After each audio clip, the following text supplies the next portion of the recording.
Hello, cats and kittens. We are live, and welcome to Sunday Funday with James and crew.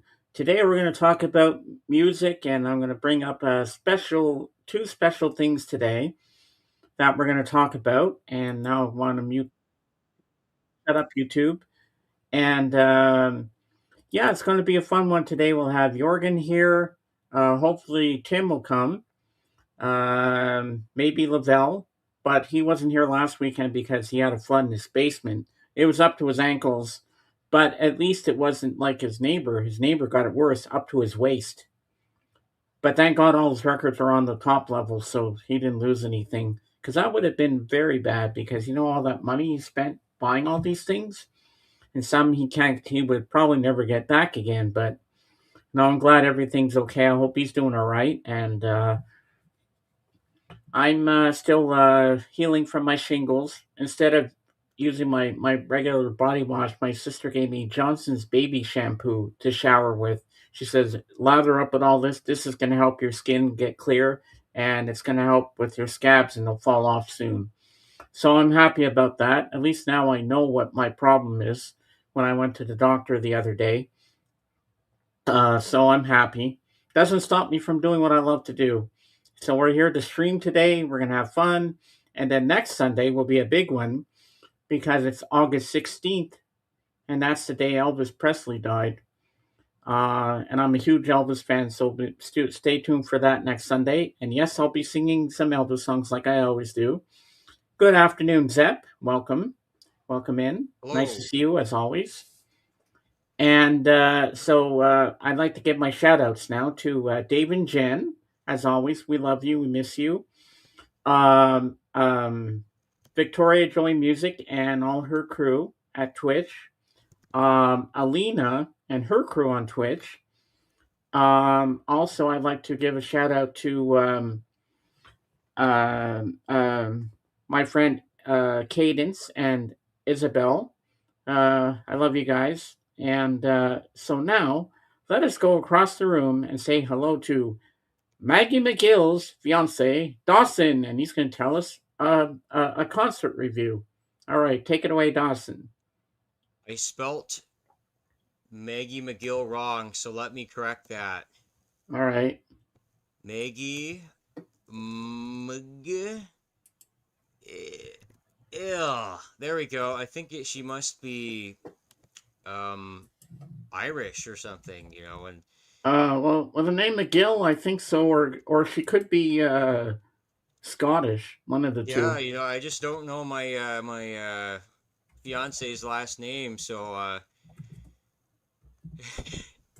there we go. She'll have mine soon, but it's good to know the maiden name. There we go. Yeah.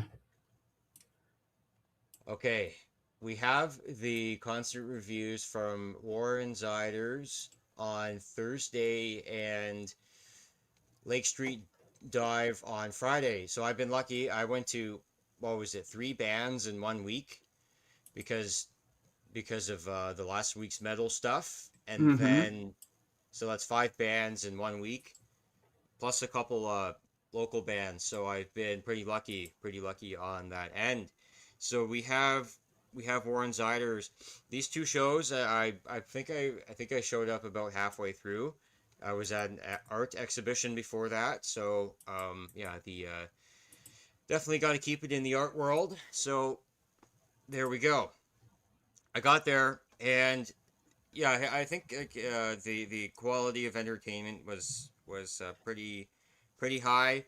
I didn't know what to expect because I just knew country, and so I think most of it was like a modern country kind of generic, but some of it was outlaw, like really rock and roll outlaw. There was a lot of graphics of like fire and muscle cars and lightning. So Warren Ooh. Ziders had yeah, that one song, there's lots of fire, some cool guitar riffs, and there was two guitars so that they can do like the dual guitar solo. They had a cool lap steel going on for most of it. And yeah, the drummer was tight, the bass player was tight, and when Warren plays, he's really good with the crowd. He makes everybody involved. If they want to stand up, they clap their hands or do a back and forth with the band. That's also included. And I think just overall, it was a lot of fun, very entertaining. He can get his acoustic on his cowboy hat. The ladies love him, and pretty much what I say about that on the top level. It was rock and roll, so there was still a rock and roll experience with that, and that's what I look for with country. Not the generic thing that you get, not some kind of like jamboree review, but this was just right in the middle of the road, good middle of the road country country act. And I think the encore ride the lightning that really stood out to me. They brought out a thunderbolt, a lightning bolt Oh microphone wow. stand. Like it looks silver. It looks like a big lightning bolt. And so they would like tune it down, and they would go like they would let the jam sizzle a little bit, and then boom, they'd pick right back up. They'd get the guitar riff right in your face, Nice. and it made for a great encore. So you had both the acoustic side and the electric side, literally electric side of country. And Ah. on to the next one, Lake Street Dive. This one I had no idea. I don't think I listened to any of the songs before. I maybe a commercial or something. And again, yeah, I get there about halfway through. Don't get there halfway through if you can. Just to, get the whole show. Got there halfway through, and the crowd. I think I noticed the crowd was right into it. People were moving.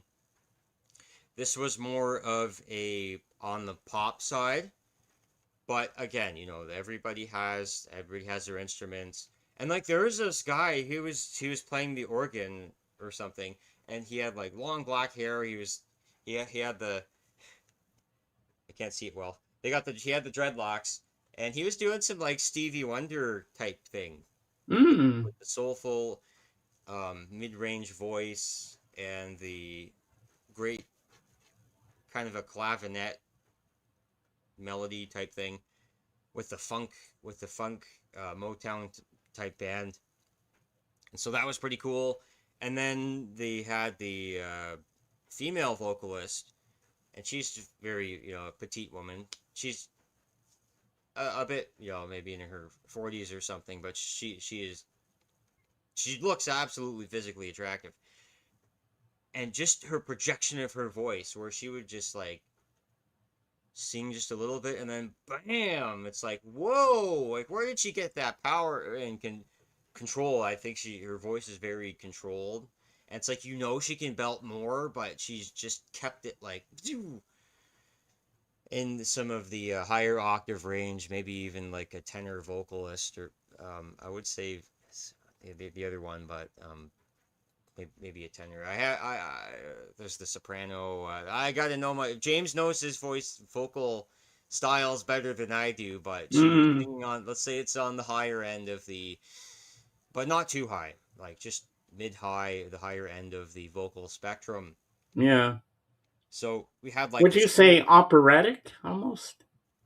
almost. I would be like just on the cusp of that. Oh, soprano. Okay, there we go. Soprano. Yep, yeah, definitely like a solid soprano right there. Thank you, James. Mm-hmm. I gotta I've get been in my church choir. I know all the terms. I gotta get my vocal lingo down. So just to kind of wrap that up, so you had that, and then the guitar. It reminded me actually of Paul McCartney's guitar player. The one of his like maybe like the guy with the long hair. Denny Um, Lane. he in his current solo band. He Oh, has like okay. blonde hair. It's kind of like I wouldn't know who he is. yeah, mid I'm long thinking blonde. Wings era. And usually he mostly plays the bass, but when he goes on guitar too. So and they were playing like a helter skelter type riff. Like it was like a guitar helter skelter kind of guitar, not too heavy, but it was like, ooh, that's nice. The band overall was fantastic, and it for pop, it's like, oh, pop, but no, it was like a rock pop. It was actually kind of Beatles-esque in a way, where it was like a fun rocky, um lots of different changing melodies, not time signatures, but tempo, and having both the male and female vocals were good. So it was really like a band, and they were switching vocalists. They had a stand-up bass player. I know James liked that stand-up bass from all I our jazz do. talk last week, and so that was Lake Street Dive. So those are my reviews of Warren Ziders and Lake Street Dive. Wow. Sounds like you had a really good blast there. Yeah, thanks, James, and I'm glad I got to get it all out. There's obviously more I could talk about, but I'm trying to be as brief as I can, and just remember the show, and let our viewers know exactly how I felt about it. Well, very good review. I really enjoyed that. Now I have something to show you guys that I just found a few days ago. Forgot I had this shirt, but here it is. Do you recognize these lads? And I don't think I've seen that one before. Maybe a long time ago, but we Yep, we got it's it what if here. the Beatles were old men together. So this is a little thing that my friend got me a few Christmases ago. And of course you can see John. It's hard to tell who's who. But it's still pretty cool to have this. And while I'm big, now I'm going to show you something very special. August 5th, 1966, this Beatles album came out on vinyl for the very first time in the UK. And now I am sitting on a gold mine with it because this album is now 60 years old. And that is Revolver. Yes, my friends, this album is 60 years old. This is a 2009 remastered on 180 gram vinyl, and it says here it's 34.99. Uh, and my friend Wasega George got me this a couple of years ago because I had Rubber Soul, but I was trying to get this one, and this one was a hard find. He bought it. He said, "James, I bought it brand new because I knew it would be perfect." And there would be no scratches because all the ones I saw, the used ones, were terrible. So I got you a brand new, still in the shrink and everything. So that's why the price tag is still on here. I never took it off, and I put the hype sticker on the side here. And it says here, Revolver Remastered, the stereo remastered album on heavyweight on 180 gram vinyls. Side one, we have Taxman, Eleanor Rigby. Eleanor Rigby, I think, was the first Beatles song I ever heard. Hello, Christor. I'm only sleeping. Love you too. Here, there, and everywhere. Yellow Submarine. She said. Side two. Good day, sunshine. And your bird can sing. For no one. Dr. Robert. I want to tell you. Got to get you into my life. Now, about got to get you into my life. The other night on the Fab Forum, this lady called in. She said, when I was 17, I would get into my boyfriend's car and he would play Got to Get You Into My Life by the Beatles. Like, because he loved her so much. But what she didn't know is this is not your regular love song about man meets girl, falls in love and stuff. No, this song has a drug reference to it. You might not know it because it comes off as a love song, but it's actually the joys of smoking marijuana. That's what got to get you in my life is really about. But not too many people know that little tidbit.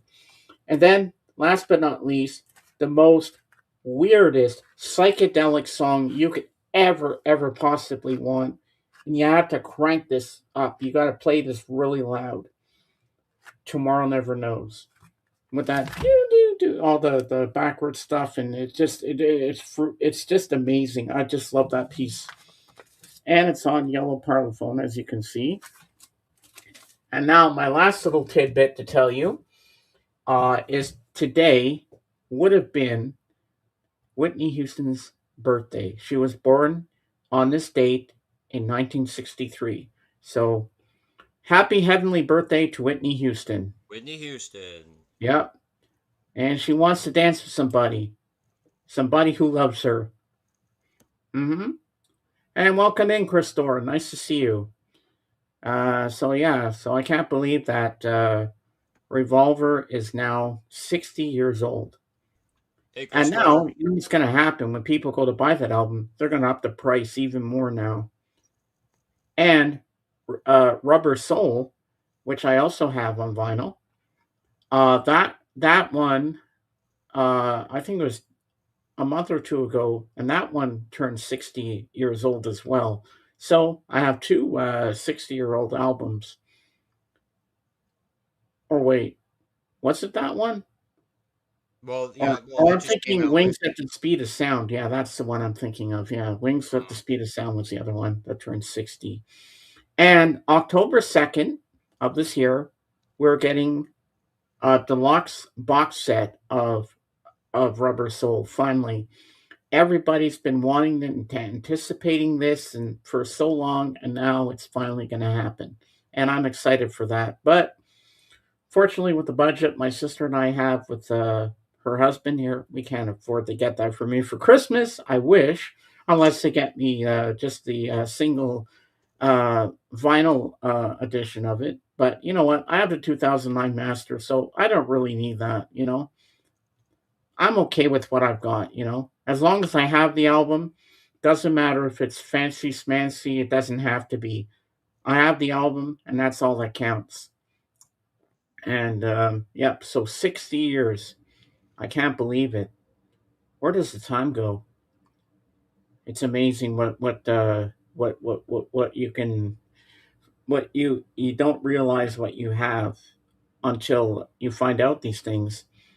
And now my next trick is to try to find on vinyl, which is very hard to find it, and it's very expensive online on Amazon, so I'm not going to go there. If I can get to a used record store in Moncton, New Brunswick, they have a place called Spin It Records. My sister said maybe at the end of the summer, Patrick and I will take you there to Moncton, and you can go to that record store and you can go crazy in the store. Hopefully, I will find a decent copy of Magical Mystery Tour and maybe some jazz albums because I want to get some Miles Davis. I want to get John Coltrane, The Love Supreme, and all that kind of stuff. Hmm. And the Miles Davis I want to get is Bitches Brew. I want to get some kind of blue and whatever other big things that he did in the past because I'm a big Miles Davis fan, as if you don't know. But yeah, but I still can't believe that woman called in the other night, forgot to get you into my life, but she didn't know what the actual premise of that song really was. As this Joyce is smoking marijuana, I was laughing so hard. Yes, I do, Christora. Yes, I do have a record player. It's one of those briefcase ones, and it works pretty well for me. If you'll excuse me for a moment, I'm going to go in my washroom into my closet and I'll get the box so I can show you what the record player looks like so you have an idea. All right. Because I have the record player, it's right next to me here where I'm pointing, but you can't see it's on the other side of the desk. Hold on, let me go grab the box. At least you can see it that way. All right, let me go get it. Yeah, a lot of the briefcase ones are usually Crosley's, but there's also other brands too. If you know what a Crosley look like, they're pretty recognizable. But if it's not a Crosley, then well, we're in for a surprise here. I think I might have seen it once or twice before, but we're just glad that we have some records here. We have some concert experiences to share with you as well. So yeah, we're just waiting for James to get his briefcase record player. I have a stationary setup. It's just a massive Technics. Some people say Techniques, but I say Technics. Ooh, sue me. They change it all the time. Was mostly Technics 1993. I have components from 1988 to 1995, so I just say 1990. right. All right, we have So open a my eyes. innovative Hold on, guys. technology I'm coming. portable Bluetooth I'm gonna be turntable. hidden for a second. You won't see me. Oh, Where'd you go, James? Okay. Yeah, it looks all all right.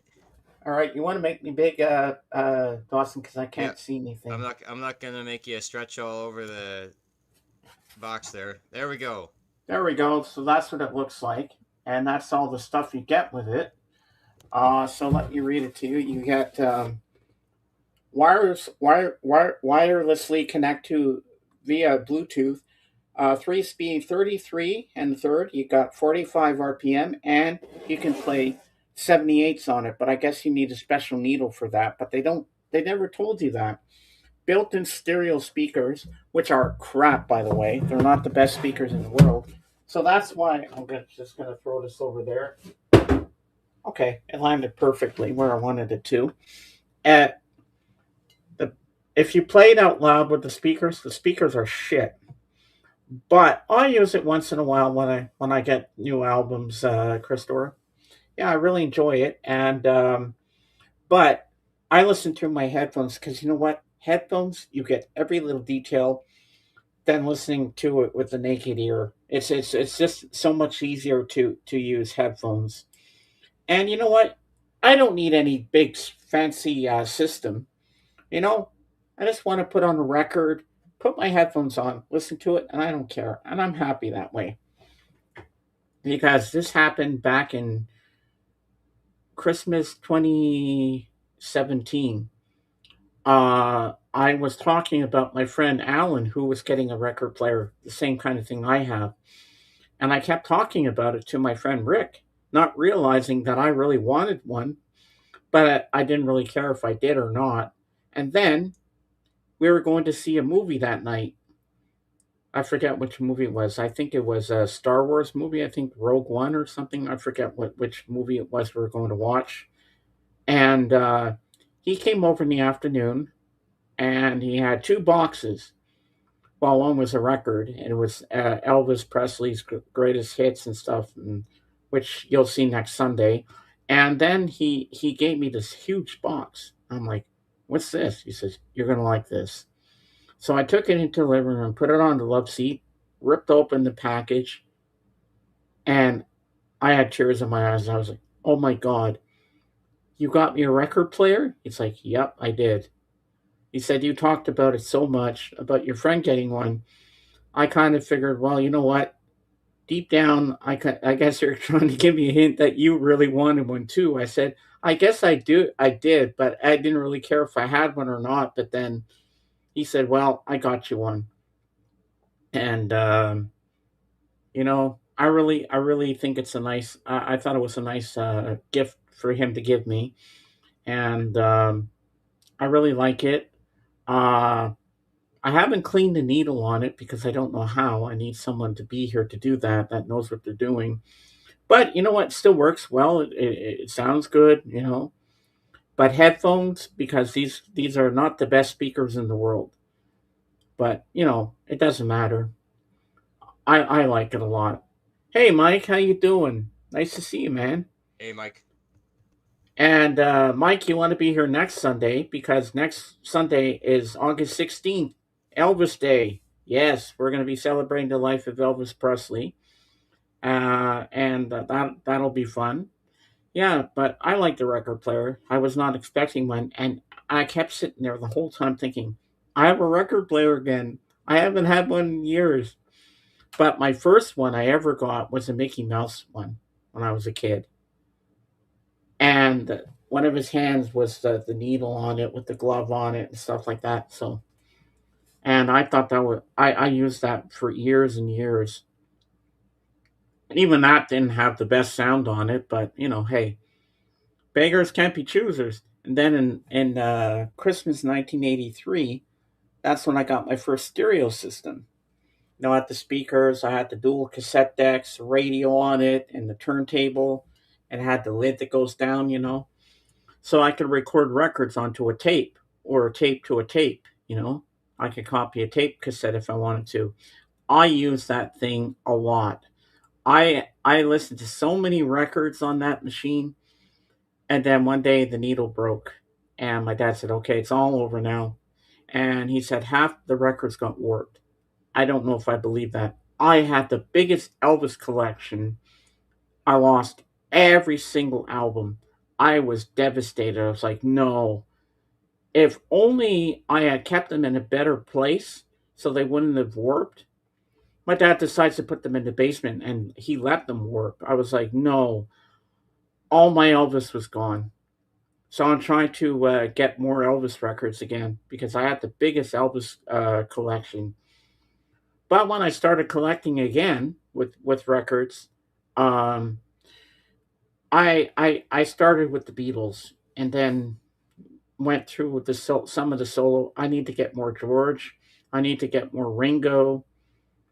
But losing everything that I had, that's not a good thing. You don't want to lose all your Elvis records. When my dad threw them out, I was like, oh my god, I can't believe this is happening. And I wish I had gotten a new needle for that record player because I loved it. I used to play it all the time and I miss it. But I have a record player now, but it doesn't have a cassette deck on it, but that's okay. At least I have something to play records on, so beggars can't be choosers, like I said. I'm pretty sure I got over 60 Elvis LPs. Wow, Mike, that's a lot. Yeah, it is sad, Christopher, but these things happen, you know. But hey, I'm happy. I've got everything I need. What about you, Dawson? Do you have a record player? Yep, I was telling the chat earlier about my setup. Briefly, I would say Technics setup. James, is it? Do you know if it's Technics or Techniques?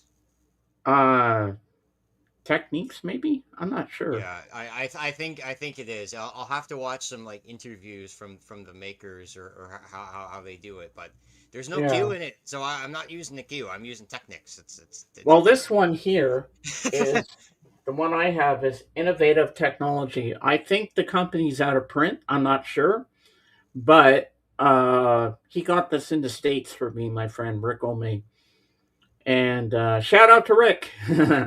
um, yeah, so he got me this record player, and I was so happy. My mom, I don't even think my mom knew he was going to get that for me at the time, but I was really excited. Uh, Technics, I think. Wait, let me highlight this. Here you go. Technics, yeah. Technics. There we Yeah, go. that sounds about right, Team Christopher. Technics. Let's go. I think yeah, that one is from the actual players from 1989, and then the components, like mostly the what they call it, the receiver, that was from 93, and then the tape deck was I think from 98, Mm-hmm. and then the CD player again was from 93. So the core of it's from the mid 90s, but yeah, yeah, when you get a record player from the 80s, like that's kind of ideal to do that. And you talked about cleaning the stylus. So I think like what I've done, I don't know if it's the right thing, but I got a microfiber cloth and I like gently like cleaned the outside of it, or Mm-hmm. I would like slightly like press it onto the Yeah. microfiber cloth and then lift it up. And then I found that it took all the dust off. I found that the sound quality was mostly the same. I think I was a little bit like paranoid because Yeah. Yeah. it's so specific. And there might have been a change. It's not the best way, but I was able to get dust off of it, and it was a little bit better than the day before. So Oh, that's good. I think that was a win on my end. But like I think I think what the professionals do is that they have some kind of, I don't know, it's kind of a solution or some kind of foam thing, and then it's like a little like a shot glass, and then they like put something in it or a sponge or something, and then it's like and then it's like totally clean. But yeah, the more you get into it, the more you gotta more you Dawson, gotta. can you turn your mic up a bit? It sounds low. Okay, there we go. I'll just put it closer to me. How about that? Does that sound okay? Yeah, Okay. Oh, that's why it was on Kate's. I had it really friggin' low because I was experimenting. yeah. Okay, yeah, that makes sense. Okay, Yeah, I was like, why are you so low? okay. Yeah, it sounded different. Automatically adjust volume. Okay, there we go. I usually have it at what 126. There we go. This is the standard one I've been using. There. Yeah, that sounds better. I found that adjusting it helped a little bit on Friday, so thank you for reminding me about the audio. There we go. Yeah, there we go. Audio. Um, yeah, it's the more you get into vinyl, the more kind of TLC you have to do with it, and you just learn little tricks along the way.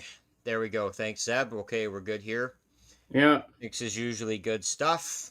I knew something was off with your It, mic. I was like, why does it sound so low? And I never said anything for the last 31 minutes till now. I was like, oh ugh, my God. I should have said something earlier, but I didn't think of it. I am drinking something right now, but first I got to highlight these things. James, I'm ordering Elvis Paradise Hawaiian Style Session box set. 3 CD Thursday from eBay. I put an offer and they accepted. Nice! That should be good, Neil. Here, Queenie Mahini's papaya rates higher. I thought about mentioning it, but I didn't want to be rude. Well, you could have mentioned it, Zeb. I wouldn't have minded. Hey, yeah, feedback you're is one of my good. mods. Of course you can. Now anybody can say if something doesn't sound right. It's okay. Now I'm going to show you guys something that I'm drinking. I drank a strawberry one. This is called Roar Organic Dragon Fruit Punch. Naturally flavored vitamin enhanced beverage. Ooh, wow. The strawberry one was pretty good, but this one, oh my god, dragon fruit punch. Wow. When that hit my tongue, the first sip I took, I was like blown away. I was like, wow, this is so good. So now I'm gonna have a sip of that. What are you eating, man? They should sponsor you. Yeah, Mmm. I'm having toast and jam. Uh, I like to eat something with my coffee, so Hello, ah, Christopher. it's just starting to hit me now. I love it. Ah, what's up, Pootie Cats? I'm doing good, doing good.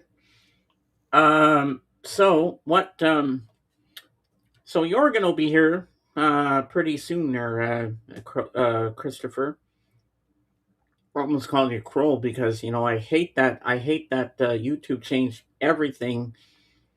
But at least I know from I at least I know who most of you are because some people come in because YouTube changed everything. It's hard to tell who's who. That's why some people, if I don't recognize them, but if they have a wrench, I have to ask who the person is because I hate that YouTube changed the whole look of everything. Why can't they keep it simple and keep things the way they were from before? It would just make it so much better. Jorgen will never let me down. Showing. Okay, I can't pronounce that. Seb. I'm not even gonna. I'm gonna butcher it. I'm not even gonna give that a go. It's not worth it. Yeah. So, of all the different musicians in the world, which album of any musician that you like, Dawson, what would you say is their most underrated album? You can pick any band you want or solo artist. There's different ways of seeing underrated where like you can say that in one sense that there's a record that a lot of people just haven't found yet because they just haven't found it yet. Like it's just undiscovered, which in smaller circles people listen to it. So that's one way of seeing something that is underrated. The other way of seeing something that is underrated is that it is so popular and it is like so many people listen to it, but they're like it's not their best album. So people are aware of it and it's so popular, but yet it's underrated because maybe another album in the discography overshadows it. Um, there's probably a better album I think I could think of, but the one that is maybe more controversial is Saint Anger by Metallica. I never thought I'd be Hmm. talking about that album, but I listened to it one, two, three. Sorry, I got to interrupt for a Yeah. second, but Zeb says, "Isn't Dawson still kind of low in volume? Only me." Okay, let's check it out here. Boom, boom, boom. Testing. Yeah, it looks like it's showing a bit lower, so let me. I think I have some things in the way here. There we go. Echo cancellation, remove background noise. Okay, let me turn up that bad boy a little more. Ooh. Yeah, I don't want to make the mic hot. Oh There no, we go. now that sounds a lot better now. I think. Okay, we find some improvement here. Yes, Okay, I that's like it. better. Yep. That Maggie McGill, she was, I think she got into my computer yesterday and she was moving some things around. For me, Prince Emancipation 1996 3 CD was underrated. Oh, okay. Ooh. Chrome, The Visitation to me is totally underrated. They sound like a demented version of The Doors in a weird way. Brilliant. Oh wow, that's cool. Oh, like Danzig. Hmm. So yeah, I'll go with Saint Anger. There's probably a better album I could think of, but I listened to it like four times. I'm like, this album sucks. Like it still sucks. And so that was like in I think grade eight, and then I think once I got to grade 11, when when I still had anger issues, and I was still listening to that, I'm like, you know what? This kind of resonates with me, Hmm. and God, I listened to it again and again. I'm like, this album really good. Like, what's up with this album? I listened to Saint Anger like 12 times. But it wasn't until like the fifth or sixth that I was like kind of enjoying it. Yeah. It must have just been the repetition factor where I just kept like, it's like there's something about this album. I gotta keep like pounding it in my damn head. And I listened to it just as much I would listen to Kill 'Em All or Ride the Lightning or Master of Puppets or whatever. It's definitely not on the same level of it, but this is what I'll say about Saint Anger. It's a good metal album, but it's not a good Metallica album. It's good if some band just came out of nowhere from Iowa or whatever and just put out an album and oh hey look at that, that's pretty cool. But then like it's like Metallica, ooh, the albums get better and then they kind of get worse and then boom, they hit that dip low point and then they pick it back up again with their albums in the later 2000s. So that's my underrated album. For me, it's Sarah McLachlan's 1993 album, Fumbling Towards Ecstasy. The first time I listened to it, it didn't pull me in right away. I liked it. I thought, okay. Then I had to listen to it 3 or 4 times before it actually grew on me. And then I started to like some of the songs. I'm like, oh, I like this one, Fear. That sounds good. And then it took me a while to really get into it. And then I start to love it. And the Cowboy Junkies album from 1993 as well also blew my mind. Like, at first, it didn't really um, connect with me. I forget the Pale Sun Crescent Moon was the name of the album, and at first I didn't like it. I'm like, is there something that's gonna connect me with this album at some point? Please let me know. And then I listened to it 3 or 4 times again, just like I did with Fumbling Towards Ecstasy, and then it grew on me, and then I started to love the whole album, and I thought it was fantastic. But those are my two underrated albums that I know about. And what's Zeb saying? I never heard the music on Saint Anger. LOL. I read a lot of hate, though. Never was big into Metallica, but their first four are total classics. Aha. And let's see here. I'm seeing Mogwai and The Cure in 3 days. Woohoo! Wow, said that's cool. Is Gizmo going to be there in Stripe? Because they were Mogwai. James, Sarah McLachlan, Fumbling Towards Ecstasy is my favorite Sarah McLachlan CD. Good enough. Awesome song, yes. Yeah, it just took me a while, Mike, with that album. I was not feeling anything at first. You know, albums can do that sometimes.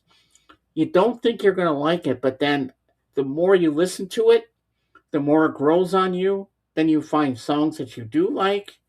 But like the first time around, it just didn't connect with me, and I was like, why did I buy this album in the first place? You know, well, of course, I didn't know it because it was new. And then after a while, it grows on you. It just takes time with albums. And then it's one I would go back to every time. But I'm sure there are albums you get that are underrated that you don't think are the best albums, but still you own them because you're a collector and you know you're a completist, so you have to have those albums in your collection. And even if they're not your go-to album, you know you'd only play it maybe once or twice, and then you just leave it on the shelf for it to collect dust. But that's okay, you know. As long as if you want to have all their discography of different bands or solo artists, you do that. But you know, some are hit and miss. I've been a Sarah McLachlan fan officially since 1991. Well, I was a fan since 1992. I recently bought my first CD remix by AI stem splitting Gentle Giant in a Glass House. Ooh. And what genre of music is that? Do you know Gentle Giant? Because I don't. I Gentle think I've Giant. heard of Oh it. God, it's been like since high school. I don't remember. I honestly I don't remember. Zeb, what kind of music is it? Is it something I'd like? Is it up my alley or is it not up my alley? Because you know me. You know my musical taste. Oh, okay. Uh, So he. Oh, there we go. Yeah, Saint Anger. I agree with you. Yeah, it's like when you listen to the Metallica discography, you know, you have to listen to every album when you do that. So I'm going to meet a celebrity today. It's a special. I don't know who it is. It's unannounced. But this time last year, I met Doug Gilmore from the Toronto Maple Leafs. So oh, wow. and I think around this time I met Deadmau5, the EDM artist. Mm-hmm. So it's an unannounced guest that I'm going to meet a celebrity today. So I'll tell you on Wednesday. Ooh, that should be exciting. Oh, they are totally original. Like what genre do they fall under? Is that rock, heavy metal? James, Sarah McLachlan, Fumbling Towards Ecstasy was released in 1993. Yeah, because I got her first two albums for a birthday present. Like I had money and I went to the mall. And I got her album Touch and then Solace because I had seen I'd seen her videos on Much Music when they had the spotlight on a different singer, and that's how I said, "Ooh." I said, "This sounds good." So the next day I went to the mall. I said, "I'm not just getting her first album. I'm going to get her second album. I have to get both." I said, "Let's get back to back, you know, so I don't have to come back again and get the other one." So I said, "You know what? We're just going to go for broke." I got both at the same time, which I thought was a smarter idea. Then I got them home and I started to play them, and I thought, "Wow, this is amazing." All because of that one song that hooked me was Ben's song. And if you play the live version of Ben's song and you play the studio version, you can't tell the difference because it sounds they both sound the same. Because the live version you would never know it's live, but it's a sad but beautiful song. And that's how I got into Sarah McLaughlin because of that. Well, I mentioned on my Sarah McLaughlin stream a couple weeks back. But yeah, we always get connected to something we're not sure about. Oh, and I got great news. I was talking to my sister in the car the other day, and she said I can keep my StreamYard. It's 431 annually for StreamYard to for because you get unlimited streaming. I get 10 people up here, but the unlimited streaming is good. So if I want to do an impromptu stream during the week with JJ or something, I can do that. I don't have to worry about the free 20 hours that you have.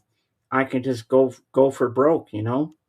And I while I'm coming to you in the best HD quality there is, 20 1080p HD picture quality. And I know Dawson because he's on the free one. He's under 720p, but it's still a good quality picture, you know. But my sister said, "Yeah, you use that a lot, don't you?" I said, "Yes, I do." And SiriusXM. So those are the two apps I'm keeping. It was a big sacrifice to get rid of Disney Plus, but you know what? I said, "What do I use more?" You got to use some. You got to keep something that you use a lot. So SiriusXM and StreamYard, I use a lot more. So I get to keep those. I still have Netflix and other things, so it's okay. I'm not going to complain about anything. You know, I'm happy. Um, 2027, we should be getting Bare Naked Ladies' 17th studio album. Two new songs have been released. Now, Mike, I have a question for you. I've been wanting to ask you this for a while. Why did they call themselves the Bare Naked Ladies? Is it was it to attract people? Oh, they're bare naked on the covers, so people would go grab the albums. Is that what they were trying to do? So if they could grab more people to listen? How? I like the backstory on that. Uh, they are kind of progressive rock with tons of classical jazz and psych influences. Ooh, there you go, Christopher. Psych. I know you like your psych music. Yeah. Psych. Yeah, I think it was more for shock factor. Someone told me the original backstory behind it, and I have seen the Bare Naked Ladies live. Well, both both figuratively and literally. So I've seen them live, and yeah, they were a lot of fun. Yeah, that was a good summer day. I've never seen them live. I remember when their song "If I Had $1 Million" came out. Yeah, Psych. What's the name? Tell Chris. Tell Christopher. Is that the name of the band? What you were telling me? What genre they are? They are because I now I forget the name of the band because their Green parts Giant, like not what? Green Giant, something giant, Gentle gentle giant. Giant. Gentle Giant, Christopher. Sorry, I got because there's Christopher in here too, so we got two things with K in it. Yeah, Gentle Giant. Yes, so they're part psych. So that's right up your alley, Christopher. Oh, I'm getting the 2 minute. Now I'm starting to sound like Kate with Red Hot Chili Peppers. Oh, oh, this is your best of or something. Ooh, oh, he knows Gentle Giant. Ah, that's cool. That was my audio. Is it okay? Yeah, it sounds pretty good so Okay, far. I'll there tell we you if you go. need to turn it up or not. Just I checking think so in. far we're good. Now, if only we could figure out, like, if only she could, even a cheap pair of headphones, if Kate can get those and hook it in, then maybe she could stop the echo. I think she has to turn down the outgoing speaker volume on her computer, and then in a way that she could still hear us, but not have the sound go through hers, because the sound is going through her computer, and then it's like going back into her microphone, and then it echoes. Ah, and Christopher says, "Yeah, I wrote about them on my blog. Check above." Oh, cool. That's nice. Uh, Bare Naked Ladies came up with the name as a joke while they were at a Dylan show. Bare Naked Ladies were born in 1988. Ah, Mm. I Yeah, thought that'll the do it. I You thought the go. funniest song they ever wrote was "Be My Yoko Ono." I was like, what? I'm like, no way. Yeah, I like the Bare Naked Ladies, and they also wrote the theme song for which sitcom? Do you know? I Big Bang know. Theory. That's right. They played Hmm. that. That was so exciting seeing that live. And also, it's I think it's in the works. They're going to have a spin-off series of Sheldon, Yeah, they've been but saying that for a while. not young Sheldon. Another one. Yeah, Big Bang Theory. I don't know what the story's going to be about, but yeah. So this week, I don't know what day I'm going, but I'm probably going to go see Spider-Man: Brand New Day in 3D. I'm excited to see it because I'm a Marvel fan. Spider-Man and Iron Man are my two favorite Marvel characters. Maybe Black Widow, Scarlett Johansson. You know what I mean? So yeah, that I'm really looking forward to this movie. And Sadie Sink, who played Max in Stranger Things, is in it, and she's playing Dr. Jean Grey of X Men. Yep. So I wonder if Deadpool's going to be in this film. That'd be cool if he is, because the last one I saw in the theater, Marvel, was Deadpool and Wolverine. That was good in 3D. That was funny, and it had some good humor in it and stuff like that, and I really enjoyed it. Um, yeah, but yesterday and this morning, I was listening to Sirius XM. I was listening to some on demand stuff. Well, I started something yesterday after listening to Dark Horse Radio, where Laura Cantrell hosts about it's a 30-minute show about the life and legacy and music of George Harrison. And she was talking about the album All Things Must Pass and everybody that worked on it. And she played different tracks from it and demos and whatnot. It was really interesting. And then after that, I played I started Thursday's episode of Breakfast with the Beatles because it was a twist of Lennon Thursday. So it was all about John, but they played other songs in there too and mixed it up a little bit because I was at the doctor that morning finding out that I had shingles. And so I missed it. So I listened to half and then I saved the rest for this morning and I finished it this morning. And I was listening to Peter Asher's From Me to You on demand. And his special guest was none other than Jackie DeShannon. And she's a singer songwriter as well. And that was really cool. And Chris Carter was there too, the host of Breakfast with the Beatles. So that was a really good interview. I really enjoyed that. And they played a lot of music and everything. And but there's another one that I don't know. That's it's not on demand yet, but I really want to hear it. It's another one where he had a guest, and it's she's from the most sexiest, hottest blonde ever in all of musicdom, Michelle Phillips of the Mamas and the Papas. That's Yeah. that's the one episode I want to hear. I mean, even now in her older years, Michelle Phillips still looks hot. She aged perfectly. She's like a perfectly aged wine, if you will.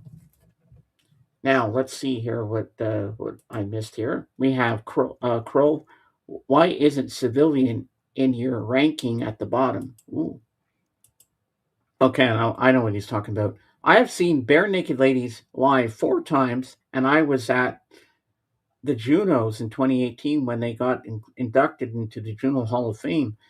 They sang "If I Had a Million" and 1 week. How did you manage to score tickets to the Junos, Mike? That's pretty cool.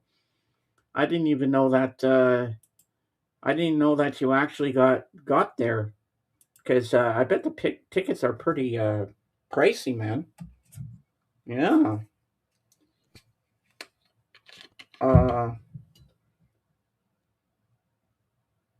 Also, One Trick Pony is an album. Is a movie that starred Paul Simon Ooh, from 1980. yeah, he did have a acting stint at one point. Yeah, I don't think he did many movies. I think that was the only one he starred in, and that was it. I think that's all he's done. But you know, maybe he's not the best actor in the world, but he's a great singer songwriter. I'll give him that. And I like the back in the Simon and Garfunkel days. And well, we did our stream on that before too. So I like when I go back and revisit some of the streams I've done and try to do them a little better and Mm. have more information, which is always a good thing. Tickets were a good price. We got wristbands, so I was on the floor. Ooh. And with Sarah McLaughlin there that night. She's always there. I recently replayed Civilian. That one beats Giant for a Day, and maybe even better than The Missing Piece. Ooh. Okay. And for me, I've never heard any of these albums before, so I wouldn't really know. But they sound pretty cool to me anyway. I'll give them that. That's right, chat. You're tuning in, and we're glad we're getting the views up here.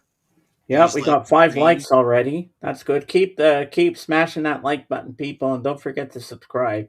Tell your friends about it, and let's get further into the music community here and share Yeah. those links, share the videos, and if you think it's pretty valuable, uh, get your friends on board. So I got an email from YouTube creators the other day, and for last month I did really well.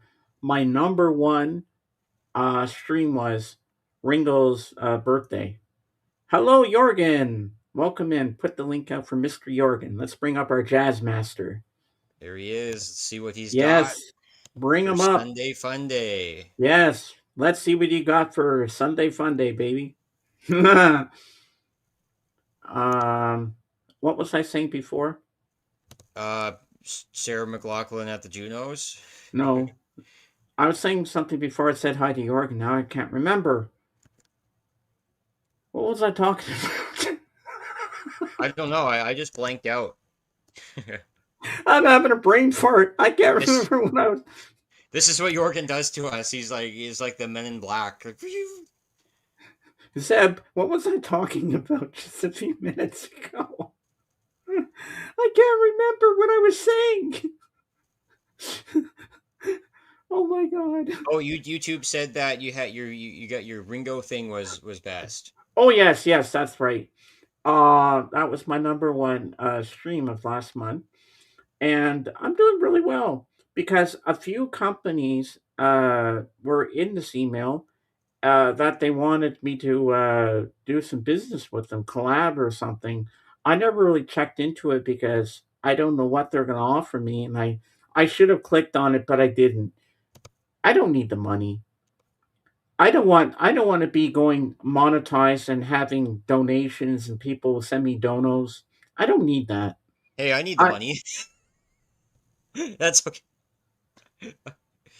Uh, well, Dave told me it's not worth it. It's not worth partnering because you don't need the money. You have to do commercials. You have to promote ads and stuff. And he said, just do it the way you're doing it because I just like to make people happy. I want people to come in with a smile and leave with a smile, and just talk about music. I don't give a shit about the money. I don't need the money. I just want to make people happy and talk about music. That's more important to me than anything else in this world. That's more important, and I reach for the stars, but I keep myself grounded. I stay humble. And ladies and gentlemen, here he is, the king of jazz, Jorgen. Howdy. And the crowd goes wild. How you doing? It's good to you. I'm doing pretty good. What was I going to say? Yeah, I saw some of your photographs you took a few days ago. You're in some town. Beautiful lake, beautiful trees, beautiful everywhere. You're at there, Jorgen. I tried to figure out where I am, if I was here or if I was at Gävle. Yeah, like this guy is a great photographer, and you get the right, you get perfect lighting. Everything is just dead on. Well, I tried to do my best to entertain the crowd, and Why is Jorgen echoing? well, how would I know? I don't hear it. I do. I can hear it. I can hear it too. Yeah, I'm I'm not going crazy, so that's good. I'm on Oh, the moon. I'm on the moon. Christopher, your I'm on the bestie's moon. here. Yes, I saw Sarah McLaughlin and I bumped into Jane Arden. Uh, Michael, I don't know how to pronounce that. Michael Bublé. Oh, Michael Bublé. Okay. Jorgen is echoing. Okay, you hear it too. Okay, let me Okay. turn down my mic Yeah, I'm on the a little moon. bit. Okay, is he still echoing? I'm calling from the other side of the moon. Uh, well, it's not like it was the other day, like with the echoing on Kate. So it's just a little bit of a. It sounds like those microphones that have It's that little bit of an echo. it's very little, so it doesn't disturb. I think. No, it's not. It's not something to get all excited about, but it's okay. It's all good. So, you have anything new for us today, Jorgen? Yep. Because your buddy Christopher's here too. So, ladies and gentlemen, we're gonna make Jorgen big, and he's gonna show what he has. And will it be toilet store or gold store? You decide. Here we go. It's a lot of Swedish here, so I show them pretty fast. I show the international stuff a little bit longer. First of all,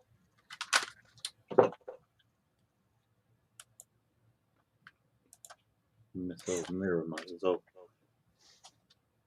Oh Ooh, yeah. Phil Collins, nice. seriously hits live. Hmm. I think I've seen that album before. We have a lot of 45s. We have Melba Moore, and I'm not sure what is A and B side here, but the long winding road and the greatest feeling. That's on 70s soul in its ace. Ah, and also the Beatles did "The Long and Winding Road" from Let It Be. Yeah, it says Lennon McCartney here. Yeah, it is a cover. Oh, here we go. Phil Collins is in Swedish, not even in Toilet Land. Okay. Hey, if you listen with your ears and not with your ass, you would have said that. Said I take the other international first. I take Oh. your head out of the toilet. We have some uh, stock Aiken Waterman cover of a 60s classic. Uh, this is some fluffy ballad. Sonia from Britain with her version of End of the World. That is the Skeeter Davis song. Oh yeah, good song too. Very depressing song. Yeah. We have Frankie Goes to Hollywood. Welcome to Pleasure Dome. Ooh, I like Two Tribes. Yeah. This is the final single from that album, if I'm not wrong. Wow. Patti Smith, Because the Night. Written by Bruce Springsteen. Ooh, I don't think I've heard of her or the song to begin with. You mean you haven't heard? Because the night belongs to lovers. Oh yeah, yeah, that one. Okay. We have another single. I'm not sure what is A and B side of here, but I assume this is A side. George Benson, Hey Girl, 79. And welcome to my into my world. Mm. Yeah, jazz funk. Oh wow. And then we have some Swedish comedy stuff. I'm not going to go that well in, but this is Swedish comedy. Okay. You won't know the names anyway. I wouldn't even know anything of that. So what's the point? You know. Excuse me. This is also Swedish. I've shown him before. Swedish singer Thomas Ledin and the song "Hon gör allt för att göra mig lycklig." She does everything to make me happy. I'm not a huge fan of him, but he has an album that I actually like, and this is from that album. Do you like the Swedish singer Christopher? Let's see what he says.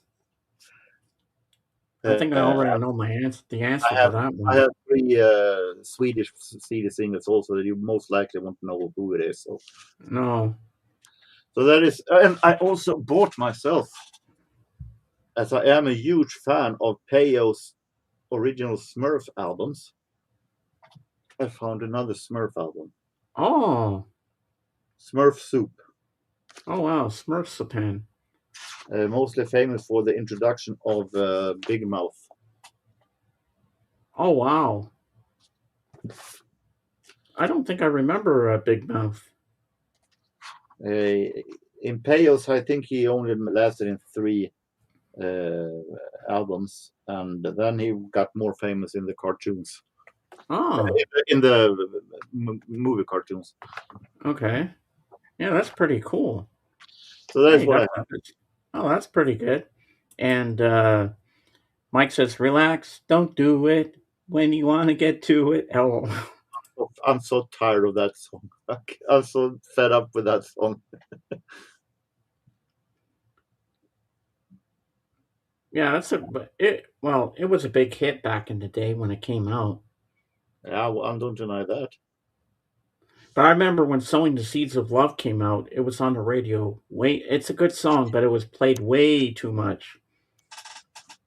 This song can never be played way too much. Ah, Phil and you got Collins. Learn an important rule: it can never be played too much. uh-huh. So, Dawson, you was it Friday? Was it this Friday? I think you showed all your CDs that you were going to listen to on Kate's. I don't remember that. You had one with Elvis on it, then you had some other ones that you just recently bought. Oh yeah, yeah. Is that CD all Elvis? So that one is the 40. It's called Elvis 40 Years On. It's a double disc. There's 60 tracks on it, I think, because Whoa. there's 30 on one and 30 on the other. So that there was 60 Elvis songs on there. Okay, next Sunday you have to show that for Elvis Day. I think I have Yeah. it somewhere. Oh yeah, you definitely have to show that one. Because I was Yeah. thinking about that one when I saw them. Like, wow, that's pretty good. That's a good deal. You get 60 tracks on two CDs. Nice. I like that. Damn right. I think the one Hey, that Dusty Spins is in the house. I Dusty. just bought Roland Orzabal's new book. I haven't started reading it yet, but I'm looking forward to getting into it. And Oh, cool. Roland Oswald is the singer of Tears for Fears, for those who doesn't know. Ah, Ooh. what song is he famous for? I He's, probably won't even know he's it. the vocalist of Tears for Fears. Shout. Oh, okay. Ah, He's, are they British? yep. He sings on Oh, so he sings on "So Many Things to Love" and "Shout" and "Head Over Heels" and that. okay. Well, I'm still reading Wings: The Story of a Band on the Run by Paul McCartney, and I got one page left, and then I'll start the next chapter, which is going to go into their next album, Band on the Run. And I just read about how they did the single for like the song for Live and Let Die for the James Bond movie, and that was pretty interesting. Uh, and the day before he wrote it, Paul read the book Live and Let Die in one day, and then the next day he wrote the song in 10-15 minutes. That's pretty good. You know, if you can write a song that fast. Then he tried to get into a screening, but they wouldn't let him in. He says, "But I'm the one that wrote the song. I'm the singer of that song. I gotta see the movie." Well, I'm sure he did at some point, but they didn't go past that. But yeah, but I thought that was pretty cool to read that. I'm reading it slow. I'm taking my time. I don't want to rush through it because it's an interesting story. And yesterday I watched. Well, let me highlight this first. I just got a new Blu-ray, James. It's called Michael. Great film. Cover 66 to 88. They are developing Michael 2. Yeah, that's the one I saw in the theater. It's already out on Blu-ray? Well, that's fast. Hmm. Dang. Yeah, I saw it in the theater. So I've seen it. It's really good. Does it have any good special features on it? Yep, so part two is in production now. So that should be fun. And yeah, I'm really looking forward to it. So yeah, yesterday, Jen sent me she sends me videos every day on Instagram, good mornings and different motivational things. And she sent me a 51-minute documentary on the Beatles. And it had rare footage I'd never seen before. And they talk about the hippie movement up to John Lennon's uh, controversial thing that he said about we're bigger than Jesus Christ as a person and all that stuff. They got into all that, and it was a very, very interesting documentary. I was wishing it was 2 hours. When it was over, I'm like, that's it? There's no more?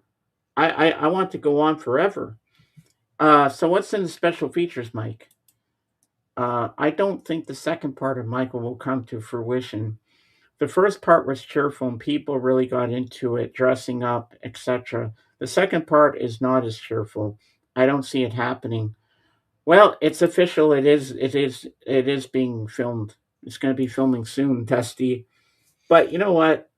I saw part one. I got to see part two because I'm curious now what it's going to be like. And I think you'd like it too, Jorgen. It's a good movie. It's well done. Well, I don't see. I don't. I avoid biopics Ah, because they often are being twisted for Hollywood's sake to make it a more profitable movie instead of making it real from the artist's real life. And I've seen many movies where they actually um, twist reality just to make it more profitable, and I don't like that. Either you follow the artist. I never seen What's Love Got to Do with it, but Tina Turner is one who is behind that movie. I accept that. But when you take a person's life and you Hollywood rewrite history just so they can make money of it, then I think they go way too far. And I've seen that in many biopics where they try to do that. So I avoid biopics now because I don't think they showing the real the artist's real life anymore. well, the Spanish Tejano singer Selena, uh, her movie was done, and her family was behind it, and everything. Because when you watch the special features in that, everything you see in that movie is Yeah, accurate. that is the case with what's love got to do with it when the artist themselves or people connected to artists is involved with it.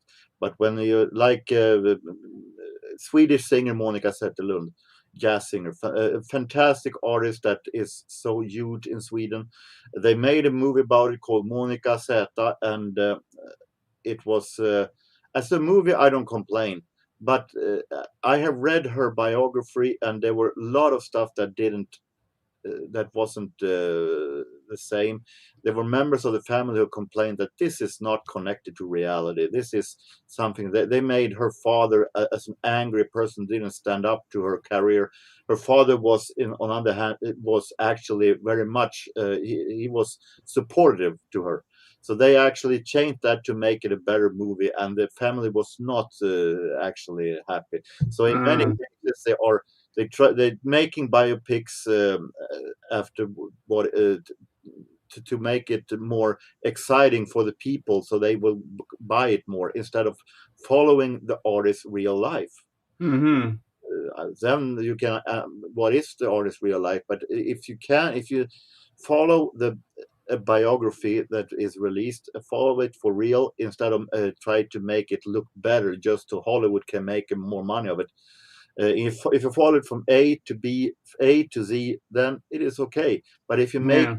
trying to make a profit of it by changing history, try to change the biography from an artist just so you can make money of it, then ruin an artist's life, in my opinion. No, so that's why I don't watch biopics, because I think that there are too many who try to make Yeah. profit of it instead of following the artist's real life. Definitely. So All that's right. why I'm not interested to follow Michael, because it's a biopic. So we got something from Dusty. Then I stand corrected. I just didn't think it would happen. The second part, I figured was too dark and not in the same spirit as part one. I'm sure it's going to be well received. I'm sure. Dawson is the Elvis CD 31 and 2 to none. Those had 31 and 30 tracks. Yeah, all the number ones. I have both those ones too. On CD as well. Mike. Yeah, I know what you're Mm. talking about. Yeah, I just like from what I remember, it's like Elvis 40 years on. It's got a big red letters and a white background, and Elvis like with the microphone. So Oh, I'll have that's to take pretty cool. take another look at it, but that's what I got. Wow, that's pretty neat. Mm-hmm. I think there will be a second Michael one because on Netflix right now there's like at least two documentaries out about The Michael's verdict. trials. There's But like he never did anything. He helped the kids. He didn't do anything to them. and then there's like another documentary around the 90s period. So there are some documentaries out there. They're climbing the charts on Netflix. So Let's just um, say it's likely that there will be another one, and let, hopefully Janet Jackson will be in it. let's just Yeah. say That'd be cool. let's just say that if might be too damaged of biopics, but if there are a chapter in Michael's life, it's very controversial, it's debated, and it is something that Hollywood can, or look, here's a part of Michael that people wants to see. They wants to see Mm. a controversial thing. Of course, they will be do a second part of it in order to make money on it.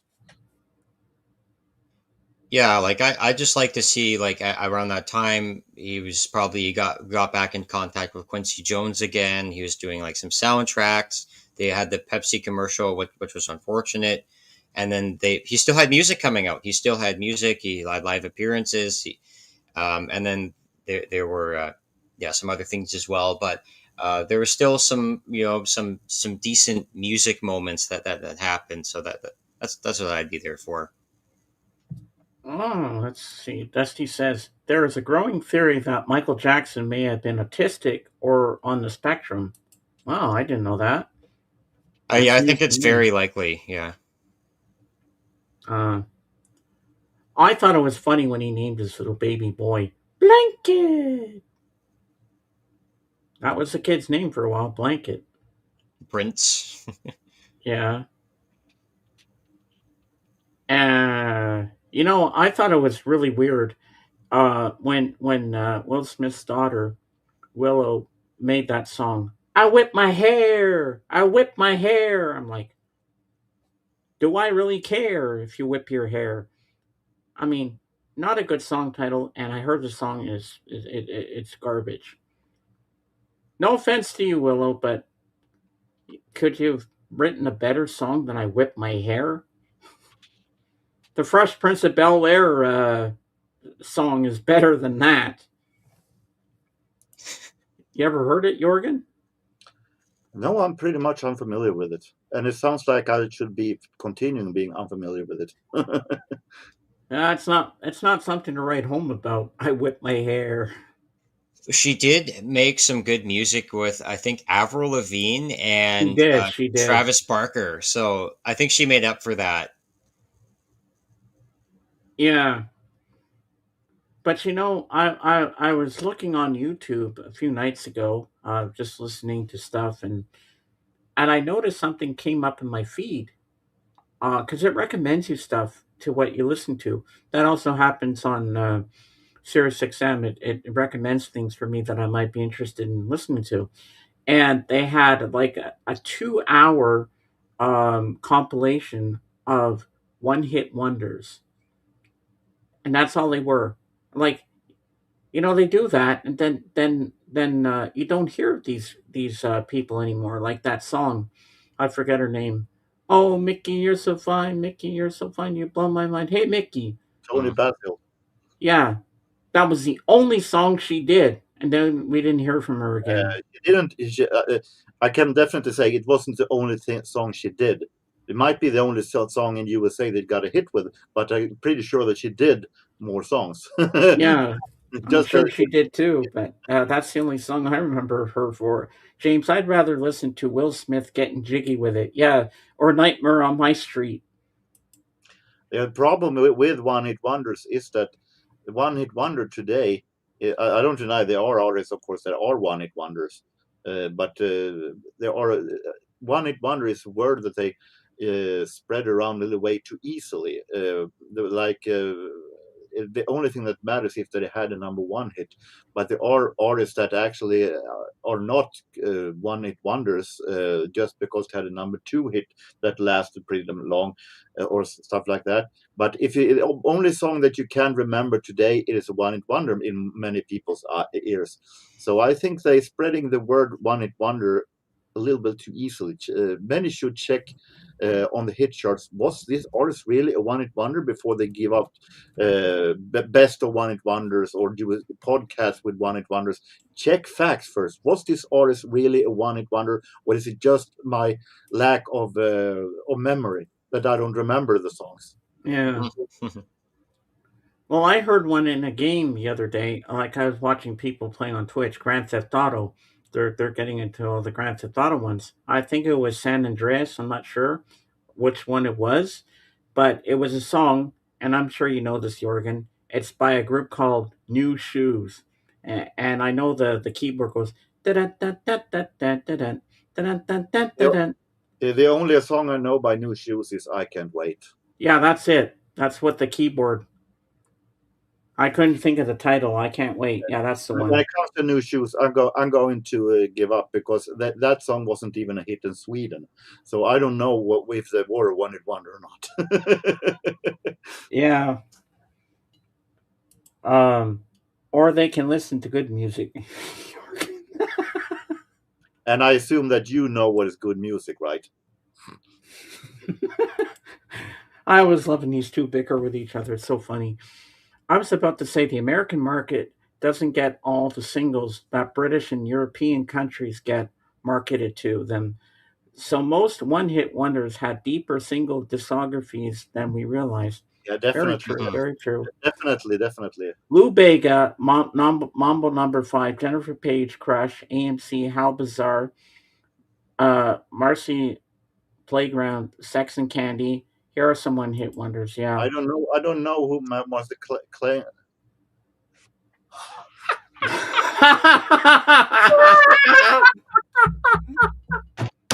Oh my god! Oh my god! The funniest you. Ah! Oh! I love this. I love this. Marcy Playground. I don't know anything about the rest yet. I know good music. Yes. But if you take an artist like Falco, Rock Me Amadeus, Yeah. uh, in USA, yes, he is a considered one hit wonder.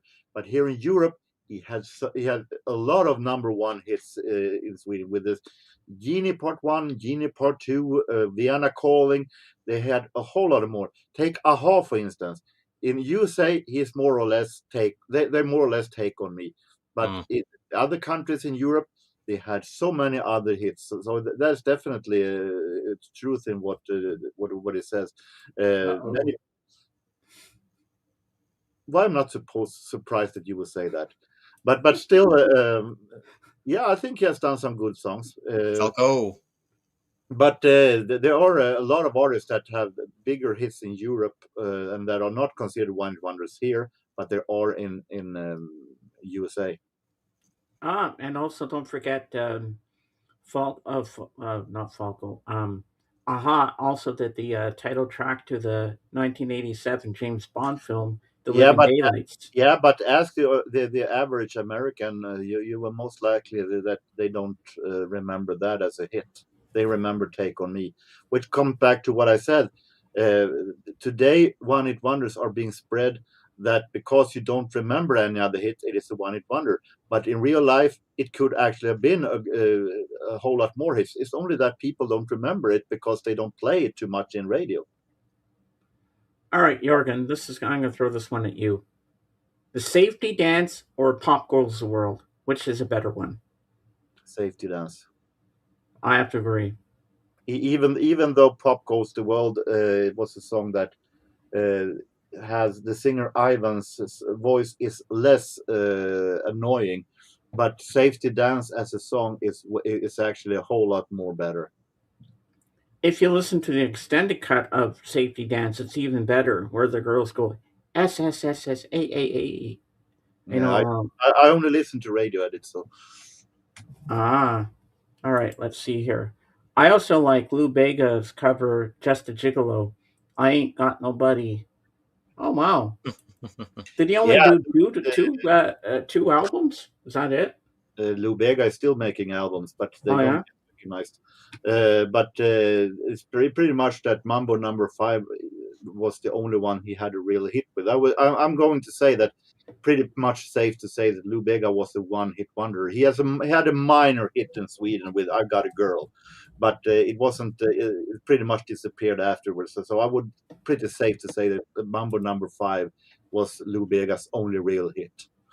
Yeah, I remember that video for it too. But then also, just because artists are one-hit wonders doesn't mean that they have done good music.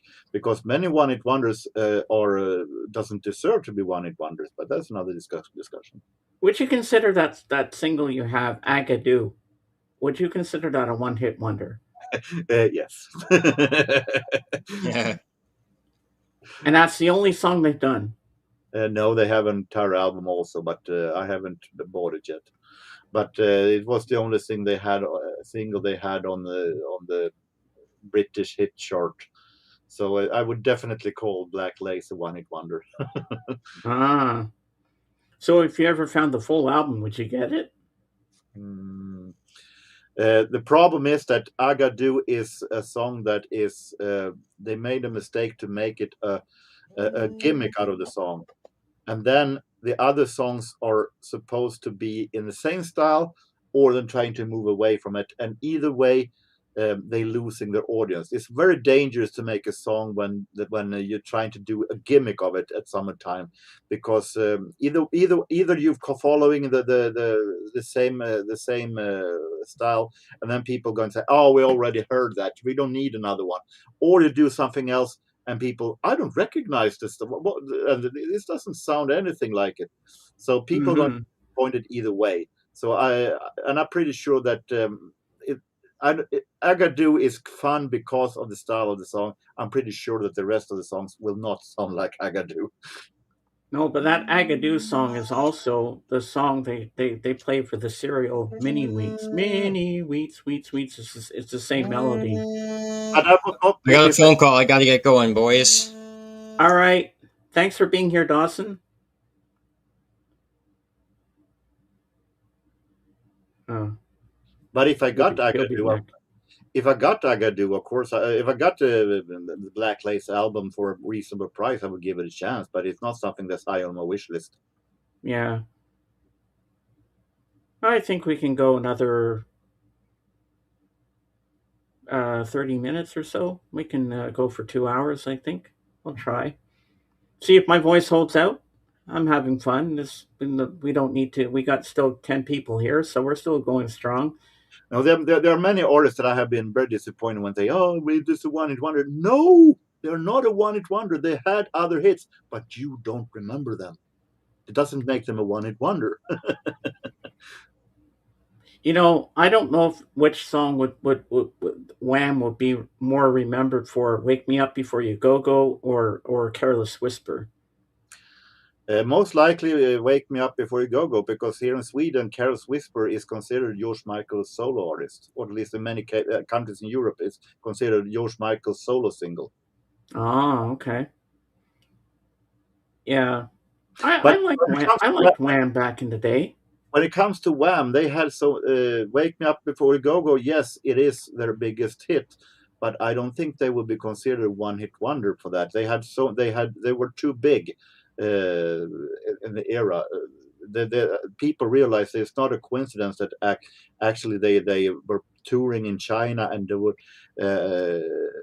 showing everywhere on MTV and so on. So I don't think Wham will be considered one hit wonder just because "Wake Me Up Before You Go Go" is the song they played the most. So no one will see Wham as a one hit wonder. No, I remember they had another one where it goes, yeah, yeah, yeah, da da da da da da. Which one's that one? "The Edge of Heaven" it sounds like.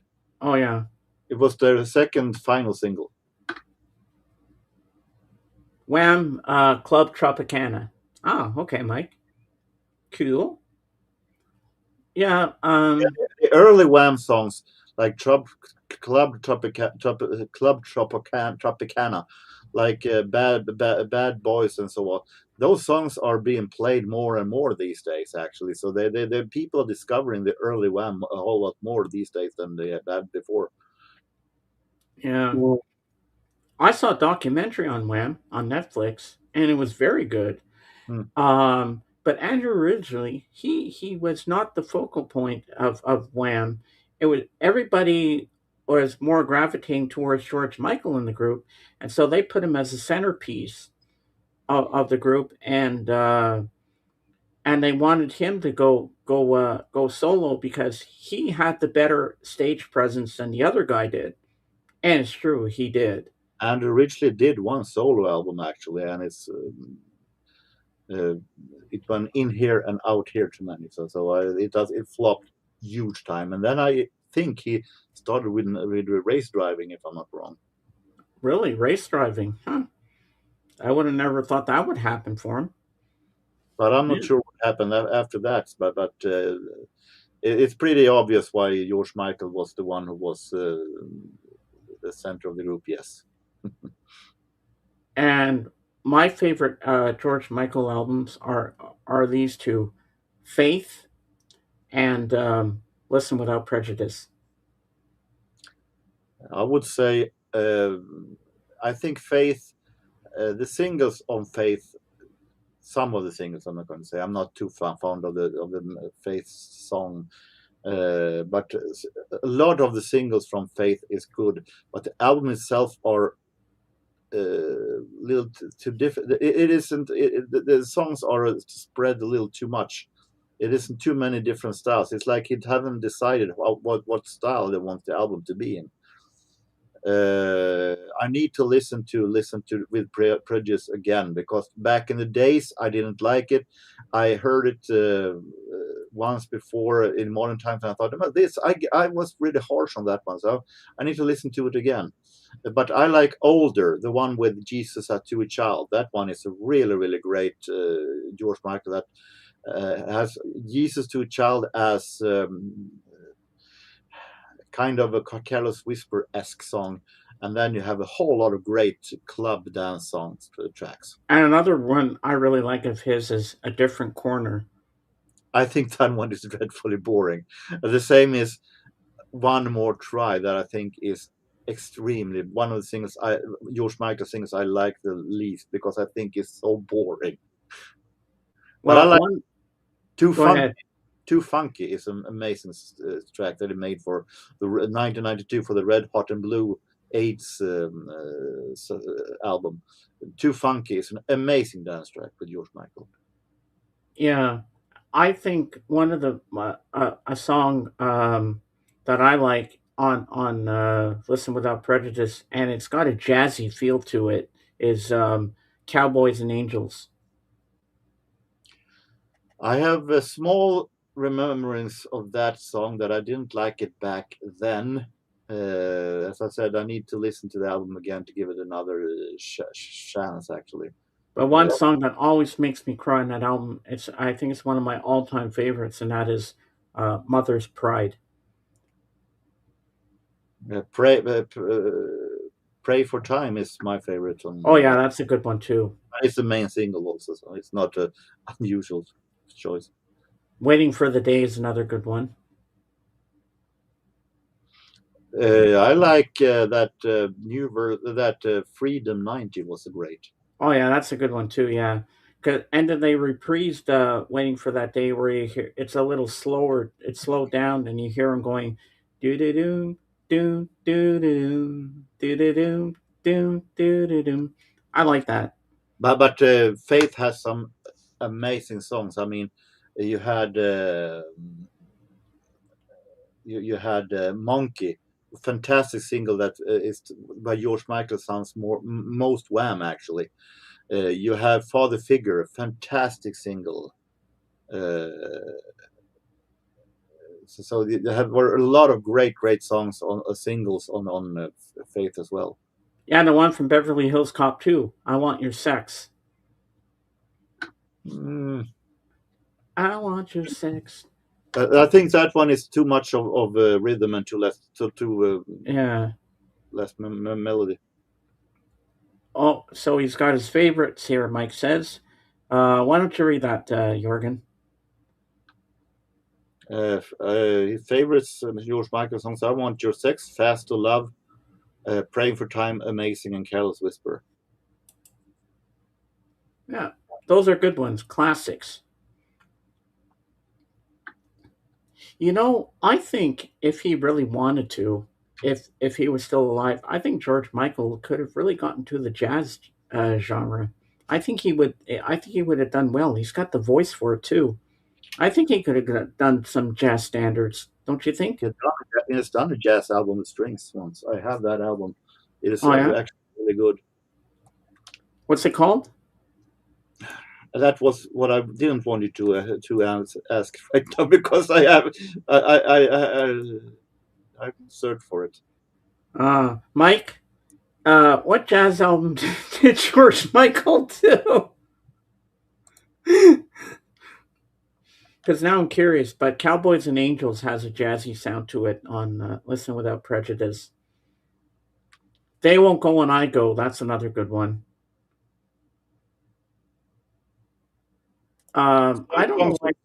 I songs don't know from the why last they did volume two of that album. songs from the last century is called. My one hit wonder is "Electric Avenue." Oh yeah, Eddie Grant. "We're gonna rock down to Electric Avenue." I wouldn't call Eddie Grant a one hit wonder. Remember, "Give Me Hope, Joanna, Give Me Hope, Joanna." I That was a remember pretty. that. Yeah. But I think most people will associate him with Electric Avenue because that's the first one I ever heard from him back in the day. Do you have his album? No, it's not in my wheelhouse. Uh, There is a song on Faith, George Michael's Faith album, that is very much jazz, and that is "Kissing a Fool." It's George Michael and a piano and a jazz trio. oh, "Kissing a Fool." I remember that song. Yeah, that's a great song. That is actually George Michael goes jazz. So Wow. And he's got that sultry voice that could just oh, it's amazing what George Michael can sing. I would have loved to have seen him do a jazz duet with Diana Krall. That would be beautiful. Songs from the last century, 1998, was a cover CD. yeah, I know. Ah, see, Mike, we're glad you're here to help us out with this. I didn't expect George And we Michael got Dawson back. originals of jazz, the original jazz songs. Yeah. What would you say is Duke Ellington's really worst? Did he have a worst jazz album ever, Uh, in your opinion? let's just say if we recount those that I don't ever want to hear again because I'm so sick and tired of them. Take the H and CG and Blues. I'm not going to say it's particularly bad songs, but they are I've heard them way too much. But what something I will never ever get is the albums he did with Swedish Alice Babs. Uh, that was more done in church. Ah, I'm trying to find what the album title was. Uh,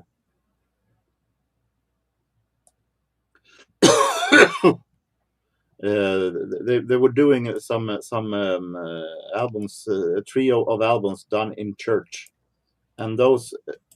I'm not saying that Duke Ellington does something wrong, but Alice Babs it is in the 70s, and Alice Babs definitely sounds. The singer Alice Babs sounds way too old. She sounds like a really old opera singer. A sacred concert. They did a trio of sacred concerts. And though with Alice Babs, and Alice Babs sounds way too old. She sounds like an old grandmother trying to sing opera, in my opinion. And I'm not too fond of those, so I would say those albums. I wouldn't. Those would never come into my Duke Ellington collection. ah. But, I think Duke Ellington will always be remembered for Caravan. And no, I think he will always be remembered for "Take the A Train." Oh. But you It's know not who does a good cover of Take the A Train? Canadian okay. jazz singer Nicky Anofsky. Take the A Train was, if you mention Duke Ellington to people, they say Take the A Train because it was a much bigger hit, uh, especially because it came in a time when uh, radio and so on, you can hear him in radio. Caravan was made in 37, so it wasn't that much radio for him. Ah. What about Dizzy Gillespie? What about him? What do you like about him? What you don't like about his music? I like Dizzy Gillespie a whole lot. But when it comes to Dizzy, it's like most other jazz artists, most other bebop artists. After the 60s and 70s, they go into experimental stuff, and uh, I lost losing tracks. But he done a whole great albums, songs with his big band, and he's a fantastic trumpet player. He's on one of my absolute favorite jazz live albums ever with Charlie Parker and from a Massey Hall in Toronto in 1953. Oh So wow. fantastic trumpet player, Hmm. but also a part of those most ordinary Charlie Parker stuff that I also heard way too much. But overall, I like Dizzy Gillespie a whole lot. I buy stuff with him whenever I can if it is looking interesting. All right, now I know you're gonna roll your eyes when I say this next jazz artist. How about Louis Armstrong? I like Louis Armstrong until 1939 because then he was before that he had his big band that was great. He had his in the 20s he had um, Hot Five that was great, and he had a whole lot of great 20s stuff that I like. After that, it became back to the Dixieland, and it didn't click with me one bit. His voice got raspier that I have hard time listening to. And then when Dixieland wasn't hip, he tried to do those entertainment music like Hello Dolly and What a Wonderful World and so on that I'm not interested in one bit. So after the 40s, I'm not interested in him. Before he did a whole lot of great stuff with his big band and in the 20s. But I think "What a Wonderful World" is the most beautiful song. It's nothing wrong with the song itself, but it's only that it should be sung by someone who has a voice, not someone who sounds like a I swallow. thought he did really well on that. And another one I like from the James Bond movie on Her Majesty's Secret Service, "We Have All the Time in the World." I The think it's a beautiful song, and I love the way he sang it. same with that. It's a great song, but it should be sang with someone with a voice like maybe Sinatra or something like. Not someone who sounds like we have all the time in the world. It sounds. No, if they made a cartoon movie of Louis Armstrong, you could do the voiceover because you do it so well. It would be my voice would be a little too sore after that. But he has I had a hard time listening to his voice. But in the 20s and the 30s, it wasn't raspy enough. I can stand it. It isn't beautiful, but it's way better. Yeah. You know who I like back in the day? I don't know how far back he goes. I like Cab Calloway. I like Minnie the Moocher. Heidi, Heidi, Heidi Ho. I haven't listened that much to Cab Calloway. Uh, there are a few songs that are actually good. The problem with Cab Calloway is that it's like Fast Water. It tends sometimes to be more of a comedy act than jazz, and then I'm not that much into it. But he has some songs that are great. Strictly Colored Affair is a great, great song by Cab Calloway. All right. Here's a more modern one. Tony Bennett. I have hardly listened to Tony Bennett, so I don't know that much about him. The little I've heard some on that jazz channel on Sirius XM. Tony Bennett's actually pretty damn good. I've heard is connected more to that entertainment music that we would like Frank Sinatra's Later Days and so on, Dean Martin and so on, and I'm not that much into it. So I'm pretty sure in its early days that he was doing something else, but I haven't listened that much to Tony Bennett. So I'm not going to say that much about him. How about Diana Krall? I have hardly heard anything about it. The little I've heard isn't. Uh, it isn't for me, the little I've heard, but I haven't. Same there. I have hardly heard anything by her. She does the Charlie Brown song "Christmas Time Is Here." She does it really beautiful on piano. And another one she's always been famous for is "The Look of Love." That's a good one too. I'm pretty sure she's good, but I haven't listened to enough to her to give an opinion. To be honest, Okay. Now I'm gonna make myself big, and I'm gonna show you my T-shirt, and let's see if you can guess who these four lads are. It's just silhouettes. Look at that. Depeche Mode. No. Of course, it is the Beatles. Yes. That's right. The Beatles. Yeah, my friend got me this for Christmas a couple of years back. I forgot I had this. I said, let's throw this on. I haven't worn this one on camera in a while. At least But I it's don't very think I interesting how many artists that I hated back then I like today. It's interesting how our music changed through the years. I was the same way. I hated Elton John. I thought he sucked until I actually heard "Don't Let the Sun Go Down on Me." Long. I cried. I said to my friend on the video, Irene, rewind that. I gotta watch that again.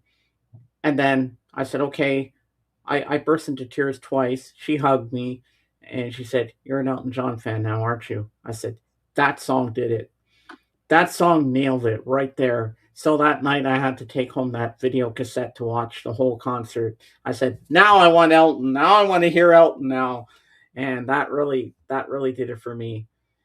Well, I never wasn't too fond of, for instance, Blood, Sweat, and Tears when I was younger. I saw it as more or less those psychedelic 70s that I didn't like, and then all of a sudden when I started to collect 70s in 2014, I gave it another chance, and I realized that hey, this is just as groovy, jazzy as Chicago's jazz rock is.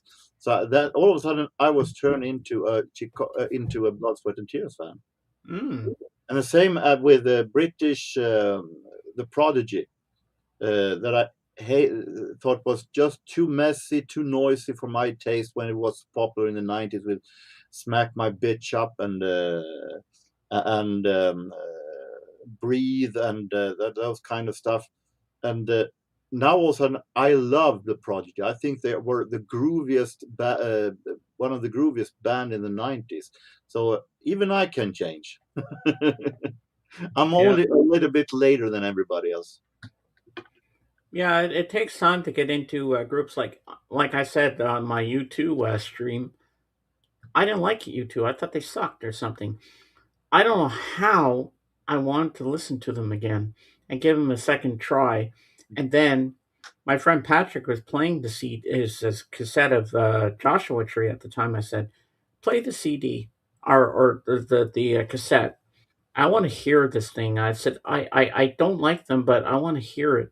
And then when it got to the song "Running to Stand Still," I was like, "What's this?"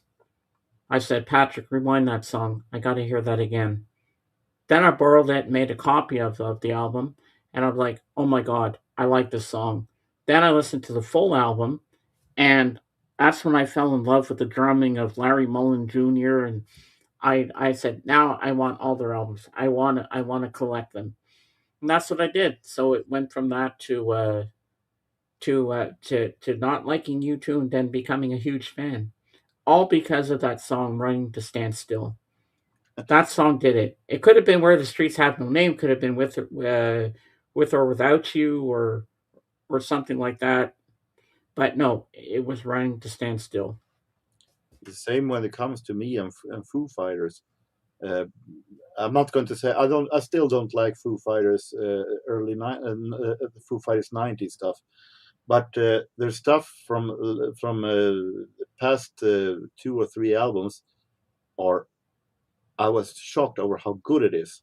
Window, the current single is amazing good. I listened to it a lot this summer, and it amazes me that how much more Foo Fighter songs there are better now than Madonna songs for the past 20 years. Ah, And I wouldn't if someone would have said to me back in '97, in 2026 there will be more Foo Fighter songs that you will like than Madonna songs, and I would say you're nuts. I love Madonna songs. I hate Foo Fighters, and today we're here. Madonna songs for the past 26 years have been, with some exceptions, really really bad. Foo Fighters has done a lot of great songs for the past 10 years. So I'm shocked over my transformation there. I remember a one-hit wonder from 2000, and my friends and I were always singing it. The Thong Song. Uh, I always laugh when I hear that song. I Uh, remember that she's got dumps I, in her truck. the artist What? was called What? Guys like us. What? The artist was called Cisco, uh, Yeah. and I always laughed at that song because if someone would have sung that in Swedish, that person would never ever have been setting his foot in a record studio again. He will be barred for life for being too sexist, and the radio would never sing it as a rap song in English, and it become a huge hit. I don't understand it. But did Cisco do any other things, or was that the only thing he was remembered for? It is from that era when I stopped listening to new music between 2003 and then 2013. So I have no check on Cisco. It also is a rap genre, which I is so uninterested in. So I have no check on the man whatsoever.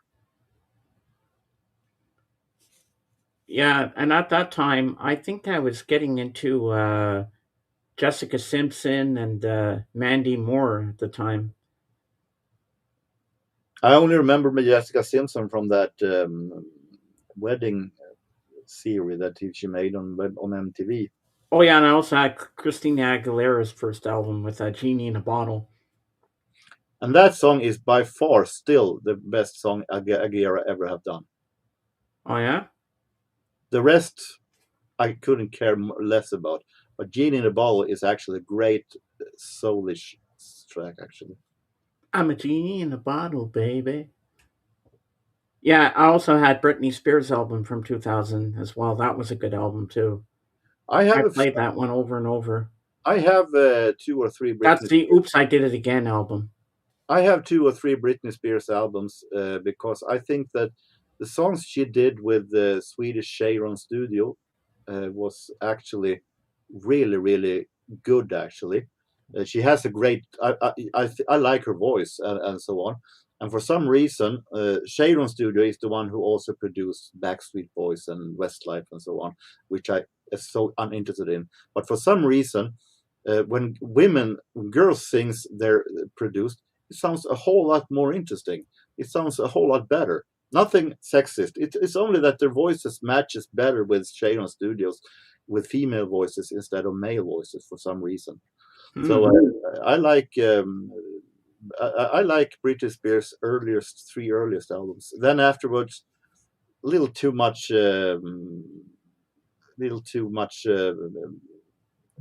normal radio hit for me. I'm not that into it. So When I got to her album, with the song "I'm a Slave for You," that, like there's when she lost me. like I liked her "Oops, I Did It Again" album. I liked her first one, "Baby One More Time." Stronger is a great song. Oh yeah, "Stronger" is good. Also like "Lucky," she's so lucky. Doom doom doom. That's a good song It's too. okay. I like how they actually say that. Oh, it's about Britney herself. Well, it isn't Britney who's written the song. It's Max Martin. Yeah. It's pretty much like people say that "Papa Don't Preach" is a song that Madonna wrote about her. It's about herself. It isn't Madonna who's written it. Did Madonna write most of her stuff? No, it's written by Patrick Leonard, and he says that he composed the song by listening to two girls talking about that stuff, being pregnant against her will, against her parents' will, on a schoolyard. So it had nothing Uh, to do with Madonna. He just gave it to Madonna. It isn't written by Madonna. This time, this song is Madonna wrote most of the song today, but at that time she didn't. uh, I remember the era in 1980s when she was married to Sean Penn, the actor, Hmm. and when he did the when he did the movie At Close Range, and she did the song, the title song from it, "Live to Tell." That's a great song. Amazing song, amazing song. I But love it's that song. like a virgin and say, "Oh, that song was made for Madonna." No, she wasn't even the first one that actually got asked to sing the song. She was a replacement for someone who didn't want to sing it. So it just wasn't made for Madonna. But you know what? Madonna made it her own, and it became a hit. And I can't see any other woman or any other person singing that song but her. Well, she did it in her way, and it actually then became her song, of course. But it wasn't written for her. No, no, but she had some good songs on her first album. I like "Over and Over." I get up again, over and over. I get up again. I love that song. And another one I like of hers is "This Used to Be My Playground." Ooh, That's the debut. oh yeah, He had another sleeve in Sweden, and yeah. "Material Girl" was on her second album, "Like a Virgin." yeah, Lucky Star, great song. You are my light. Yeah, I like "Lucky Star." Great song, classic, classic, of course. Borderline Yes, also great. yeah. And I remember when I think it was 1984, 85, around in there, when Madonna posed nude in Playboy. Hmm. Yeah, that was a big hullabaloo there when that happened. Like she was the first artist who did it. Well, there was plenty of other ones that did it too. I'm like, and my friend would bug me because I had the biggest crush on Madonna back then. He'd say "Madonna in the nude," and I get all excited in high school about that. I can also, now when we're talking about Madonna, say this is Ray of Light album. I love that album. It's a fantastic album. And rest in peace, the producer William Orbit, who died this. Yes. A fantastic sound master who did a whole lot of great stuff. He also did some great trance albums, trance tracks. He did a fantastic trance version of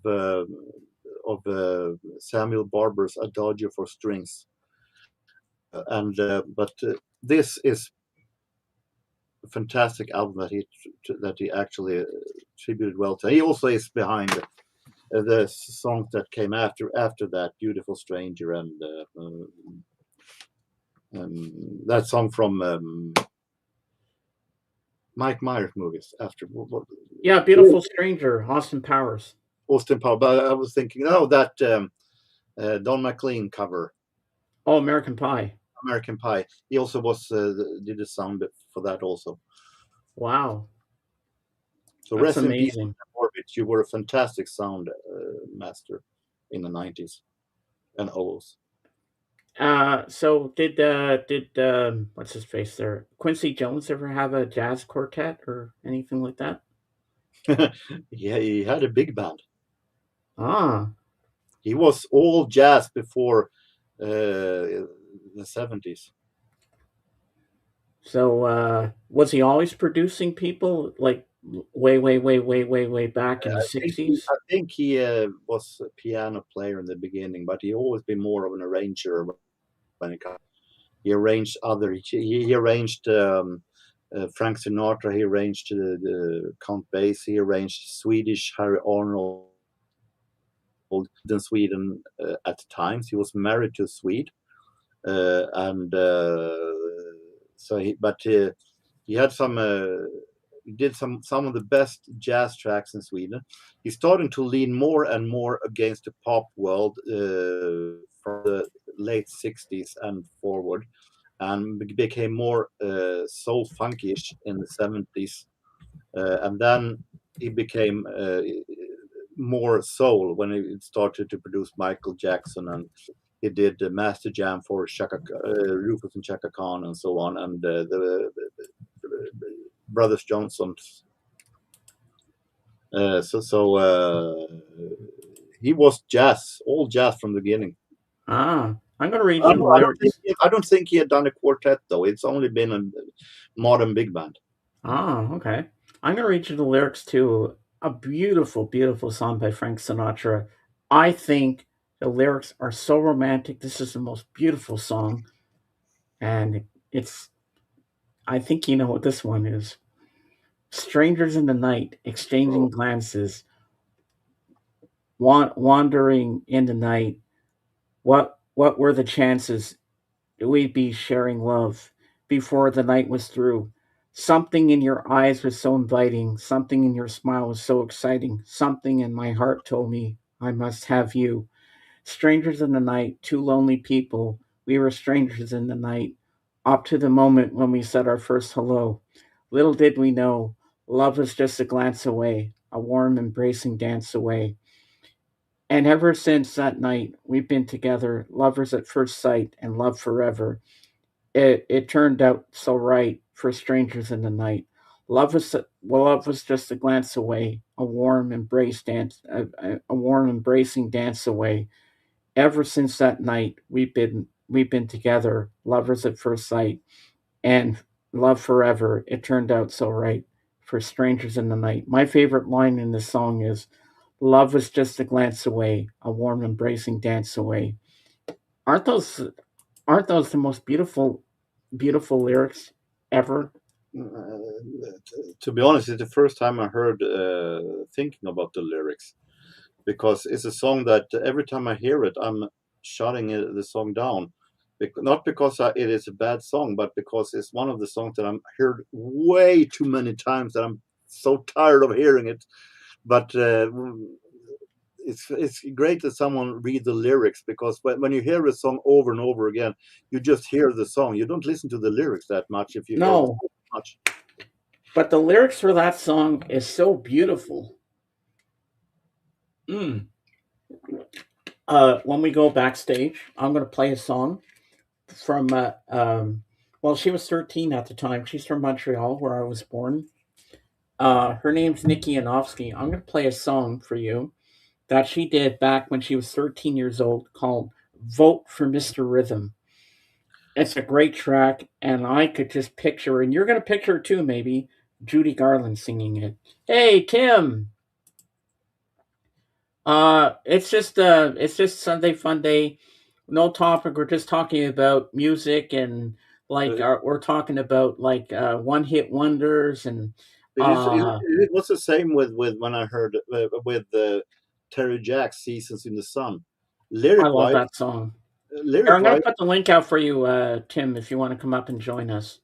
lyric wise, it is a sad, very beautiful lyrics.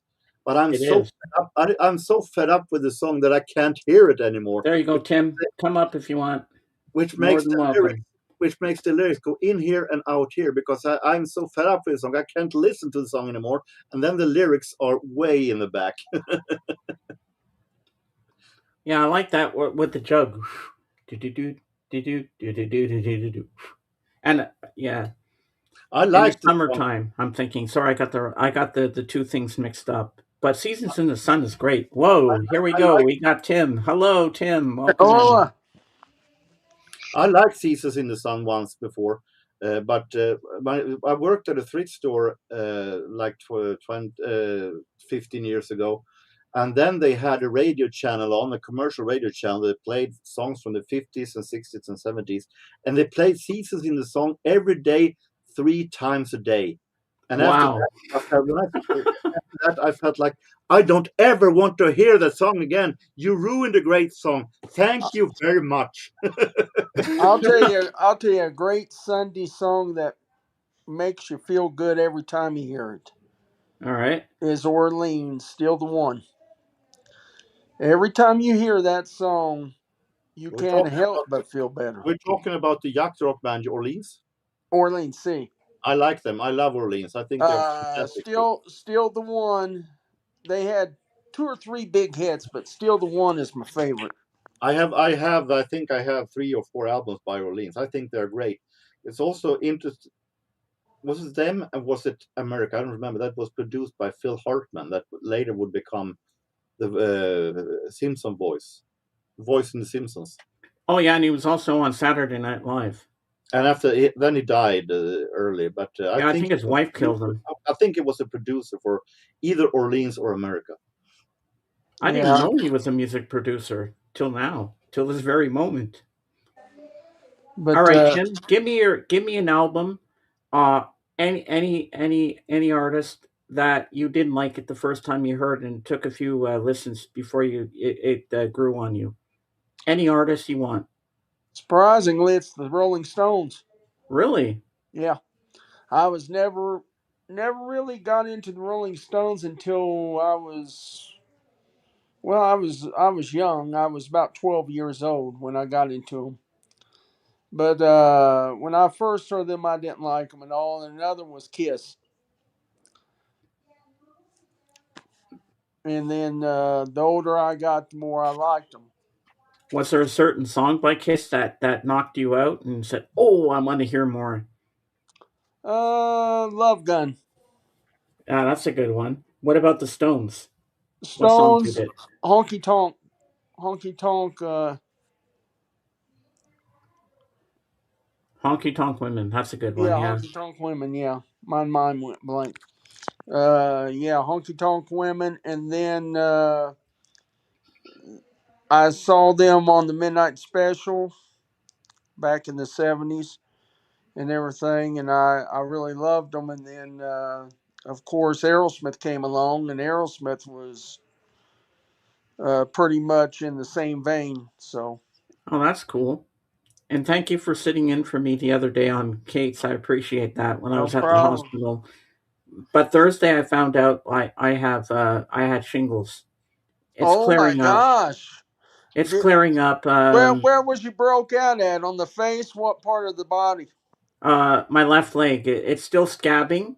But it's taking its toll. It's going to take a 2 to 3 If weeks or so. if you're The going to doctor said. if you're going to get shingles, that's the best place to get it because I had it on the face Oh yeah. and I broke out and everything, and it's not very pleasant. I was off work for about a week. First time I've ever had it. I thought it was a heat rash at first. I No, didn't know. it, you can get it again, but it's very rare. It's just chicken pox. It's a form of chicken pox, Yeah. but I had chicken pox when I was 5 years old. And I didn't, and then when I got shingles, um, I didn't. It kind of scared me because I woke up out of bed and I had to go to the emergency room because my face, I looked like a monster. Yeah, thank God it wasn't on my face, or I wouldn't be able to stream No, like this. normally it works like this. If you haven't had chicken pox as a kid, you had a bigger risk to have Yeah. jingles or corona. Yes. Yeah, but it's healing, and my sister says you're not going to be using your body wash Johnson's baby shampoo Yeah. and lather it up, soap up with it, a lot of soap from that, and then it's going to be good for your skin and it's going to help it clear. It's still scabbing. It's not gone yet, but it's looking like it's getting small. The scabs are getting smaller as they go along. It's going to take time, but it is healing. I So had I'm it. happy about that. I had it so bad because my left eye was swollen shut from it, Oh my and God. yeah, I thought I would have scars from it because I had it so bad on my face, and but I was lucky. Hold on a minute, I got to turn the light on. It's very dark in here. Yeah, I noticed it was getting dark in there. Okay. Um, hold on a minute. Yeah, it. I had it. Did you run a low grade fever from it? No, funny enough, I never had a fever. I did. Well, it wasn't a bad fever. It was low grade. It was about 101. But yeah, I was sick in bed for about a week from it. Wow. But Yeah, I had I hope it doesn't come back to me again because I I don't had want to go through it again. I had chicken pox when I was kid, so my risk of I getting it. did too. I did too. I had it in kindergarten. I was 5 years old, and I was very very sick from it. I had spots all over my face, and then nothing else until I had the shingles. And a lot of people get shingles on the back and everything, and I had it in the worst place possible, and that was on my face. Wow. So Because when you're a kid, when you get chicken pox, it's all over your body. yeah, I'm surprised that the shingles only goes in one place. well, it depends. I mean, it could be on your leg, it could be any part of the body. The two worst places to get shingles would be your back and your face.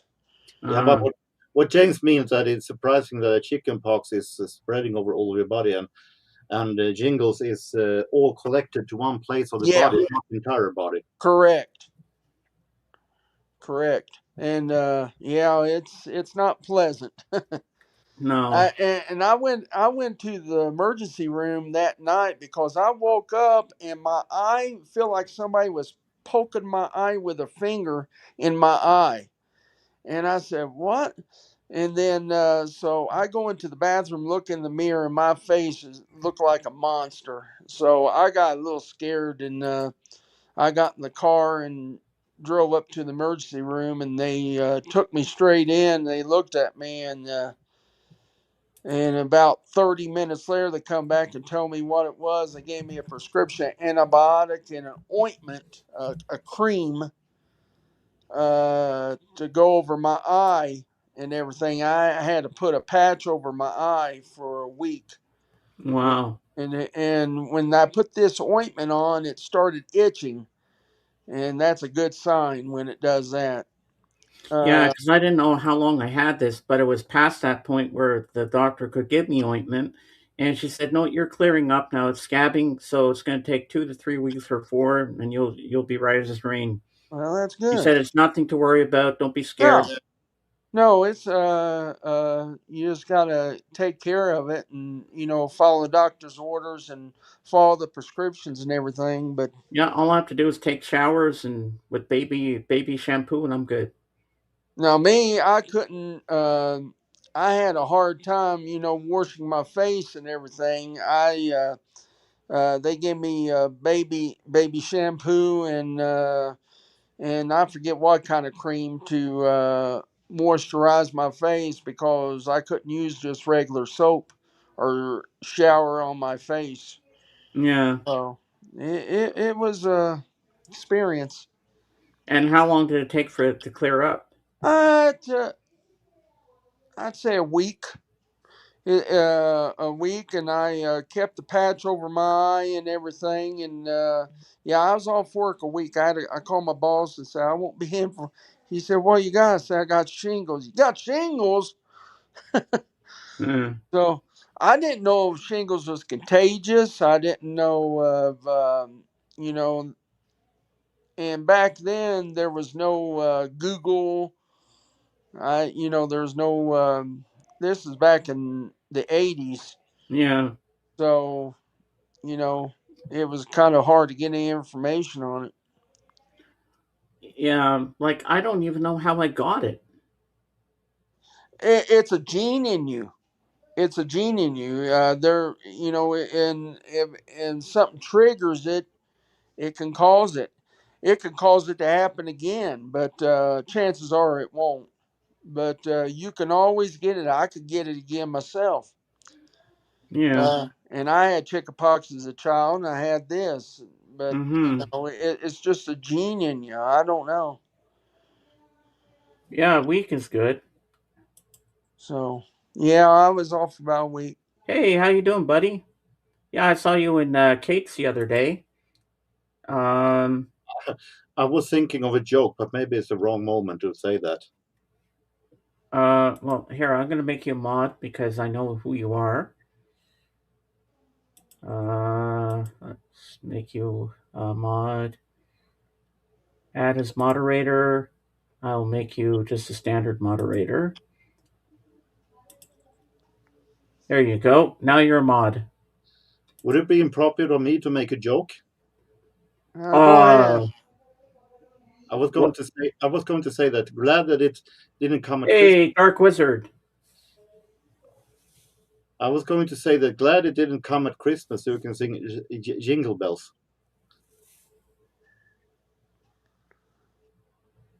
Jingle Uh, bells. Yeah, uh, it was I'm jingle. trying to process the joke here, and Yeah, I am too. I'm not following. Well, it wasn't a jingle you had. Shingles. Yeah, jingle bells, jingle Oh, bells. shingle bells. Oh, okay, okay, okay. Yeah, no, you can make that joke. It's okay. Is glad you didn't come at Christmas time so you can sing jingle bells, jingle bells. Yeah, shingle all the way. Yeah. Hi, James, Jorgen, and Tim. Hey, Dark Yeah. Wizard, nice to see you. Uh, Hi, doing good. Thanks for the mod. Well, you're welcome. I mean, you're. I've seen you in Kate, so I know who you are. So yeah, you can be a mod here too. Why not? Because I'm like that. Yeah. The So album, this time, the album I'm listening to today is Exile on Main Street, The Stones. well, that's a good one. That's a classic. I've been Yeah. listening to a lot of Stones for the last 2 days. Oh yeah. What about you, Jorgen? What's your album of the day? I haven't listened to anything so far. I've been with my father, and then I have taken a nap, so I haven't listened that much. But I think the one I listened to recently was this with 20s Jazz, Ted Lewis. He was an Ah. entertainer, and a little bit of a comedian who had a big band. He was actually the guy in the north of USA that adapted the jazz fastest, actually. Ah. And don't So worry, Tim. I have the premium package for StreamYard, so I have unlimited streaming. so this is what I listen That's to. why I can go longer because I was waiting for you to come up because I want to see you today. So I said I'm going to extend the stream longer. Well, Somehow, I've been out of the house today, and we had to go to Walmart. uh, so how are the prices at Walmart today? Were they good? Uh, Typical Walmart. Some good and some high. It's like everywhere. When you see the pricing gun around, do you ever want to change the price on something? Say, oh look, it's on sale. You ever want to do that? Yes, but It's tempting for me to do that too. there's so many cameras around now. There's no place you can go without a camera on you. So Yeah, it's true. Mm. I don't want to go to jail. No, I don't blame you there. I'm drinking a really good drink here. It's organic. It's called Roar Organic Dragon Fruit Punch. Huh. Yeah, it's very good. Now I'm going to show you my T-shirt, and let's see if you can guess who's on my shirt, Tim. All right, That would be the Beatles. that's right. Yeah, I just found this recently. I forgot I had this shirt. A friend of mine had it made for me for Christmas a couple of years back. I was like, oh, I forgot I had this one. Yeah. So Dark Wizard and I am one of us. Tell us what your one hit wonder favorite song is, and do you have a one hit wonder that you liked, Tim? One hit wonder. Oh man. Man, my mind went blank. Uh,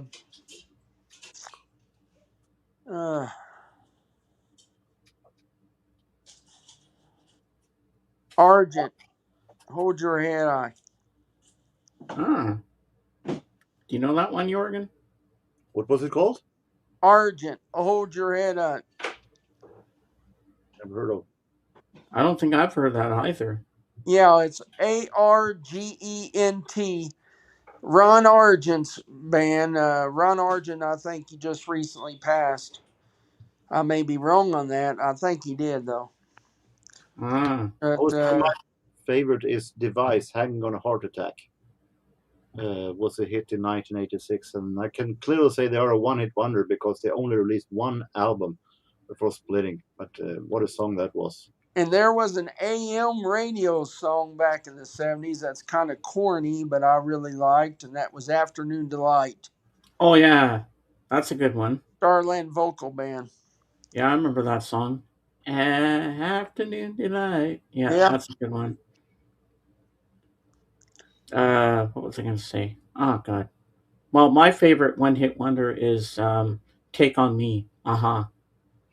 Now we're there. I understand that it is a one-hit wonder for you because they have only had one real hit in USA. Because I had the 45 of it too. But here in Europe, they would laugh at you when you say they were a one-hit wonder because they actually had a lot of hits here in Europe. They had a Take On Me. Michael.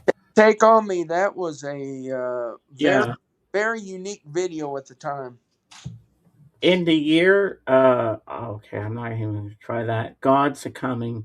He ought to make it by then. Maybe he'll look around himself and say, guess it's time for the judgment day.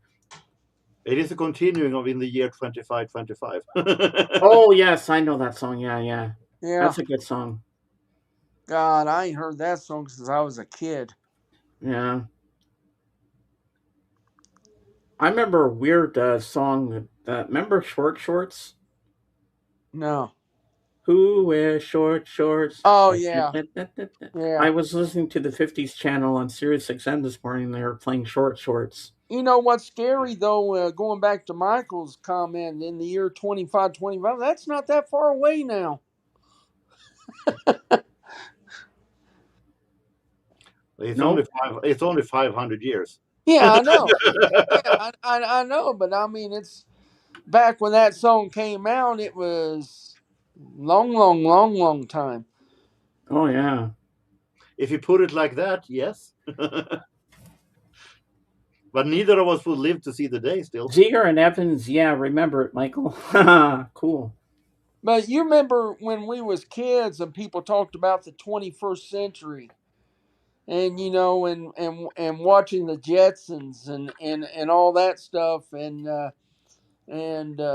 thinking, wow, the future, will I even see the 21st century, and now it's here.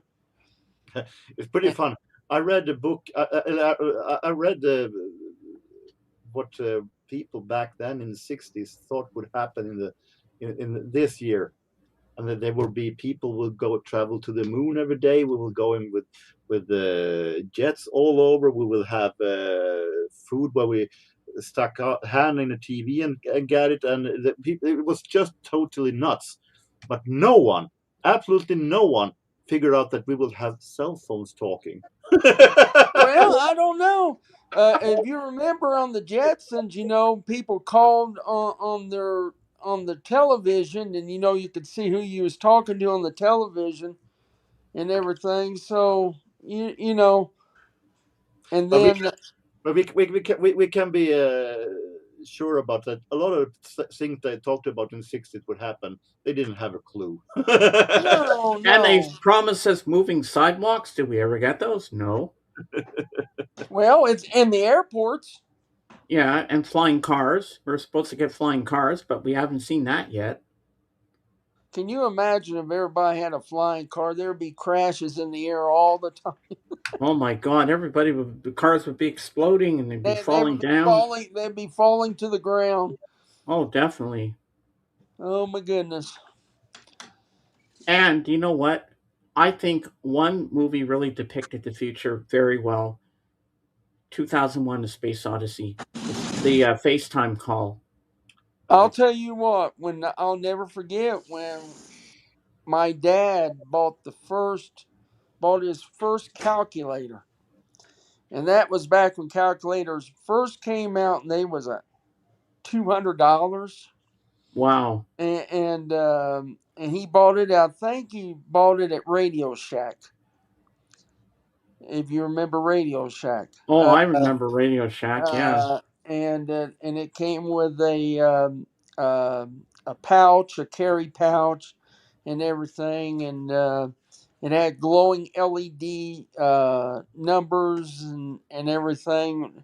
Where now you can get a calculator, what, $5? Yeah.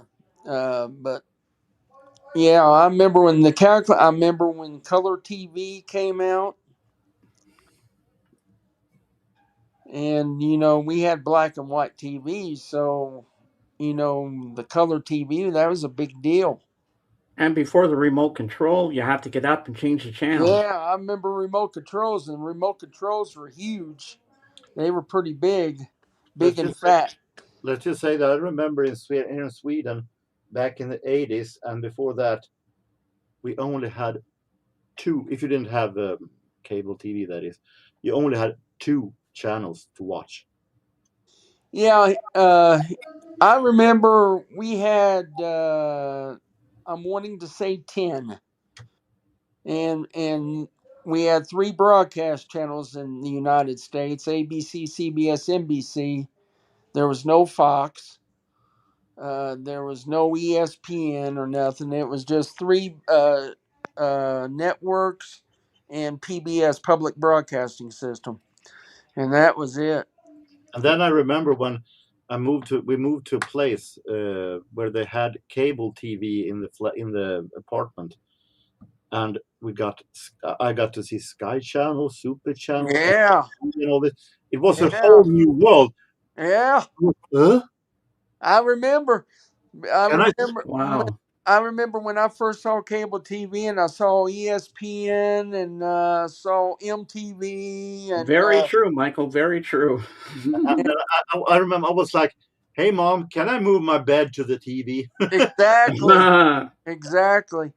Because I couldn't believe you could see all these new channels. ESPN was huge, and MTV, when you first saw the video music channel, wow, 24 hours a day, 7 days a week music channel. And And Sky Channel was heaven for me because you had the old series I loved, still love. I Dream of Genie. I could watch Time Tunnel. I could watch Land of the Giants, but also Transformers, Mask. Not connected to Jim Carrey Mask. Or another movie called Mask about Rocky Dennis, which is a true And story. I could watch WWF wrestling. I could watch Coca-Cola Euroshot Top 15 with music. To me, Sky yeah, back then it, was heaven. yeah, yeah. Oh, I can I'll never imagine. forget. I'll never forget when I first came across MTV, and I guess sat there and watched it, and I kept watching it, watching. I watched it for about 6 straight hours. I couldn't because they had everything from Iron Maiden to Michael Jackson to Aha to I mean they had all genres. Yeah, I remember. I still have three video VHS tapes that I recorded back between 1987 and '89 from MTV, Sky Channel, Super Channel. Correct, Mm. Michael. Correct. Yeah, because they had the communicators that flipped, Yeah, so that was an idea for a flip phone. yeah. I wonder Gene Roddenberry, rest his soul, would have got any monies from the design of that. Yeah, because pretty much he could have designed that phone right then He and there could if he have. He wanted to. could have. And he could have patented the design of that if he would thought about it. Yeah, because when you look at the old episodes of Star Trek, you can see that Mm, the old communicators when they flipped it up and it made that yeah, noise, it looked just looked like a like a flip cell phone. phone. Yeah, He could have made a lot of money off of that. well, possibly. Yeah, You know, but back then, they probably didn't think anything would ever come of it. It was just a prop. But and one of my favorite lines from Bones in one episode that it still cracks me up. It's one of my favorite lines of McCoy. It's the one where this creature, it looked like a piece of lasagna. And I remember when Spock had the mind meld with the thing, I said, "That's a piece of lasagna." It looked like it. It had the cheese on it and everything. It looked like lasagna. I forget what creature it was.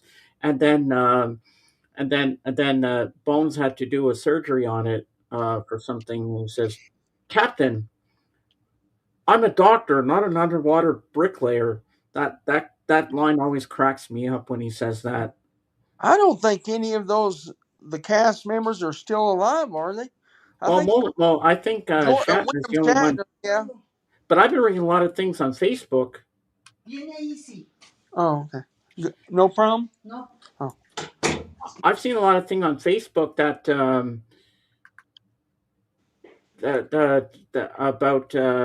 Shatner. That there's another Star Trek going to come out, and he's going to be Captain Kirk again. But I don't nah, know how they're going to bring him back because in nah. Generations he dies. He has William Shatner has the same problem that Robert Englund has as being Freddy Krueger again. He's old.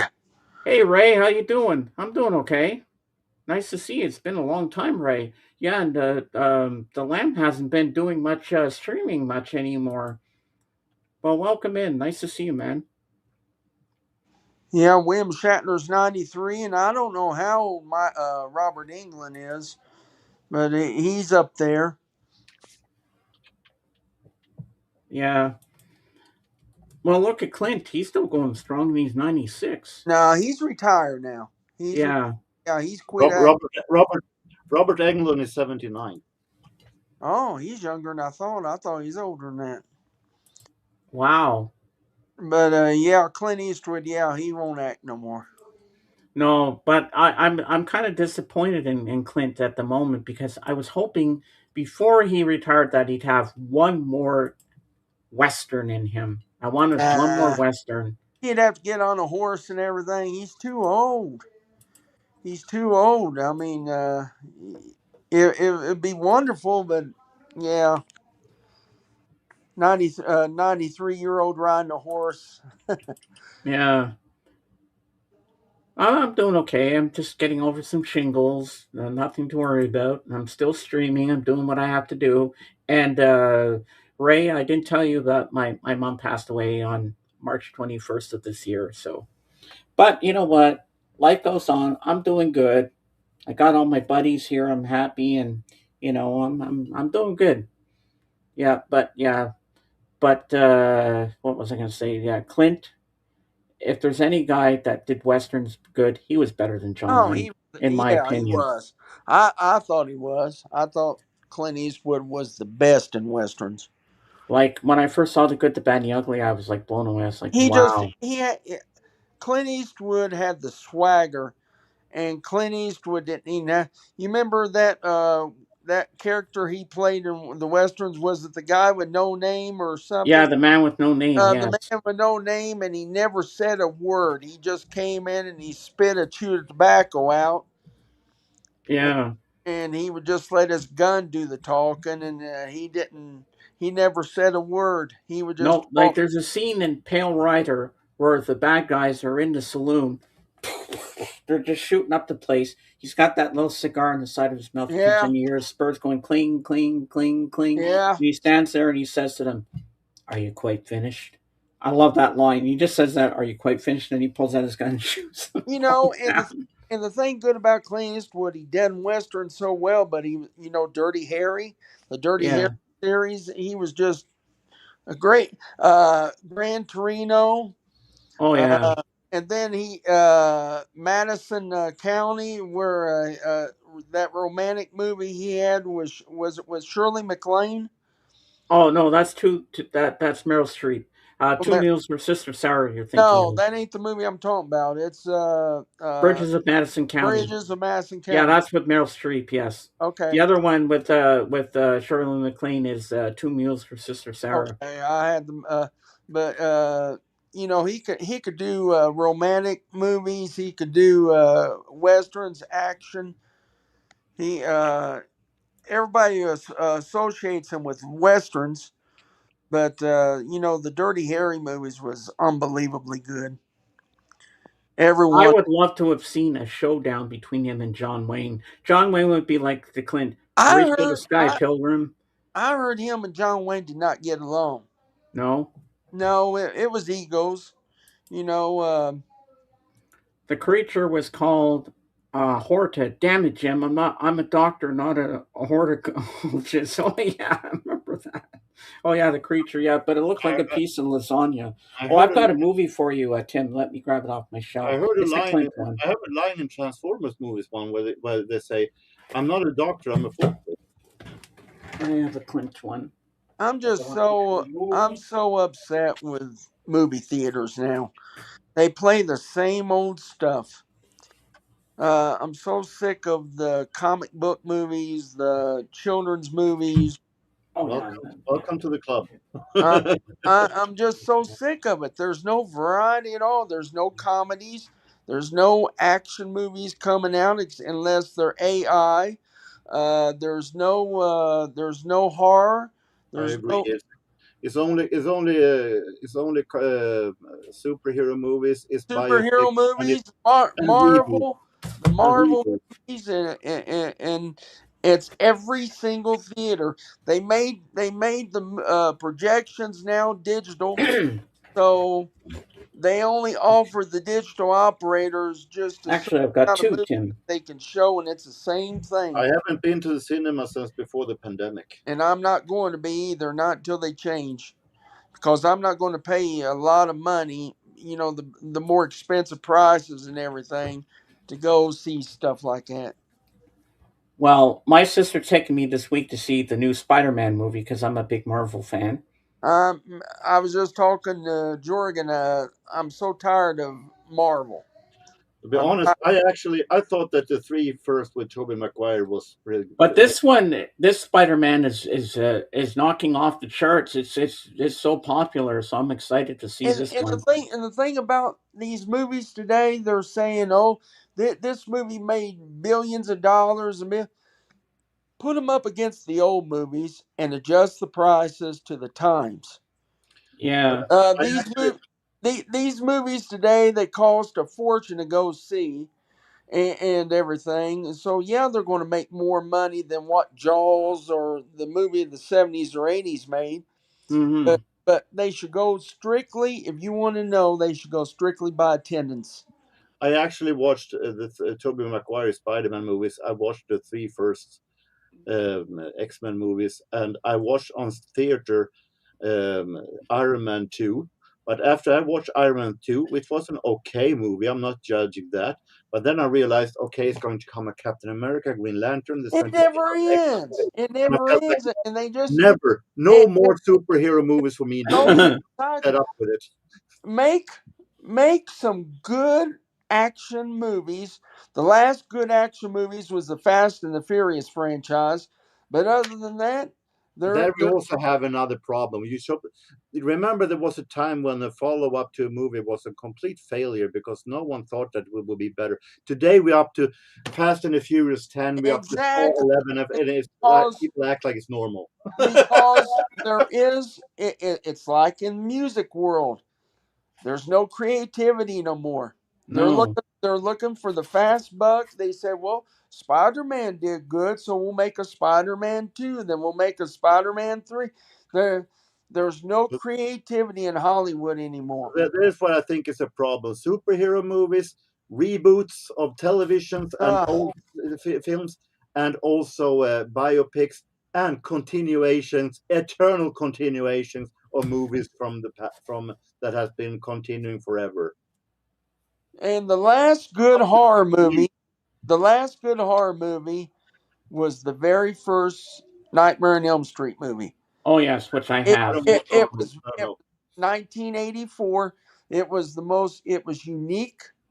He had scissor knife. He had knives for gloves, knife glove, Mm-hmm. and it was a very unique story. His arms protruded out from his body as he walked through the alleys, Oh, and you're still going after the Loch Ness monster?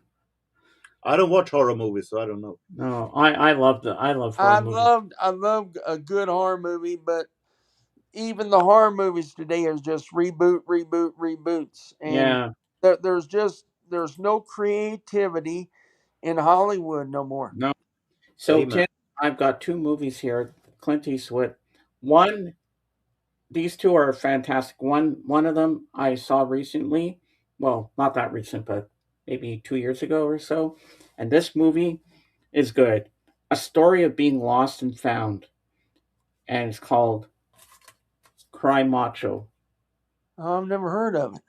And based on the book, Cry Macho features Clint Eastwood as a one time rodeo star and washed up horse breeder who takes a job from an ex boss to bring down the man's young son home, away from his alcoholic mother. Crossing rural Mexico on their way back to Texas, the unlikely pair face an unexpectedly challenging journey during which the world weary horseman may find his own sense of redemption through teaching the boy what it means to be a good man. This movie, you'll love it, and you might see parts of Mexico because you're in Mexico, aren't you? Right? Yeah, So this movie is fantastic. I love this film. And then the other one is based on a true story with Clint Eastwood, which I saw in the theater, um, called The Mule. I've seen that. Yeah, This about movie is so good. yeah. When yeah, he was hauling drugs, but he was kind of unaware of he was hauling drugs. Yeah. And it's directed by Clint Eastwood, too. Excellent movie. The I Mule. know. Excellent movie. I seen that in the movie theater. Yeah, I saw it in the movie theater all by myself. My mom and my sister Excellent. dropped me off. I watched it, and Oregon, if you ever want to see a good Clint Eastwood movie, watch The Mule. the one I just showed here. I haven't watched that much Clint Eastwood movies, to be honest. This Watch movie is that really movie. good. Watch that movie right there. If you ever come across it, watch it. It is And very. this one, too, Cry Macho. I've never heard of that one, but yeah, The Mule is excellent. But I think you and your wife would like Cry Macho. Also, we got a place down here that we come across DVDs every now and then, and if I ever come across it, I could probably go to Amazon, look through Amazon. I could probably find it Yeah. there. I saw The Mule a few times. Yeah, it's a great movie. Great Great. movie. Oh, Yeah. Well, folks, we've been going for 2 hours and uh, 43 minutes now, so I think we're going to shut her down for the day. And next weekend, the topic will be Elvis Presley, because August 16th, 1977 is the day he passed away. So we'll be celebrating the life and times and the legacy of Elvis Presley. And I'll hey, have my. uh, think about in the future about live albums. Ooh, I should do that. Yeah. Best live albums. I don't have a lot of live albums. I've got the Everly Brothers live in concert. I have Kiss Alive #2. That's all I really have. I don't think I have a lot of live albums to begin with. I have some, but most of them in the jazz genre, though. That's okay. That It don't counts. matter. It don't It matter. doesn't matter what genre it is. I mean, it's No, still live albums, so it live would count for albums, something. and there's just so many classic live albums. Gone with the Wind made what would be 4.5 billion in Yep. today's money. Wow, Yeah. that's true. They don't talk about. They don't talk about. All they talk about is the monies. Well, the monies is going to be a lot bigger, Dave, because it's a lot more expensive.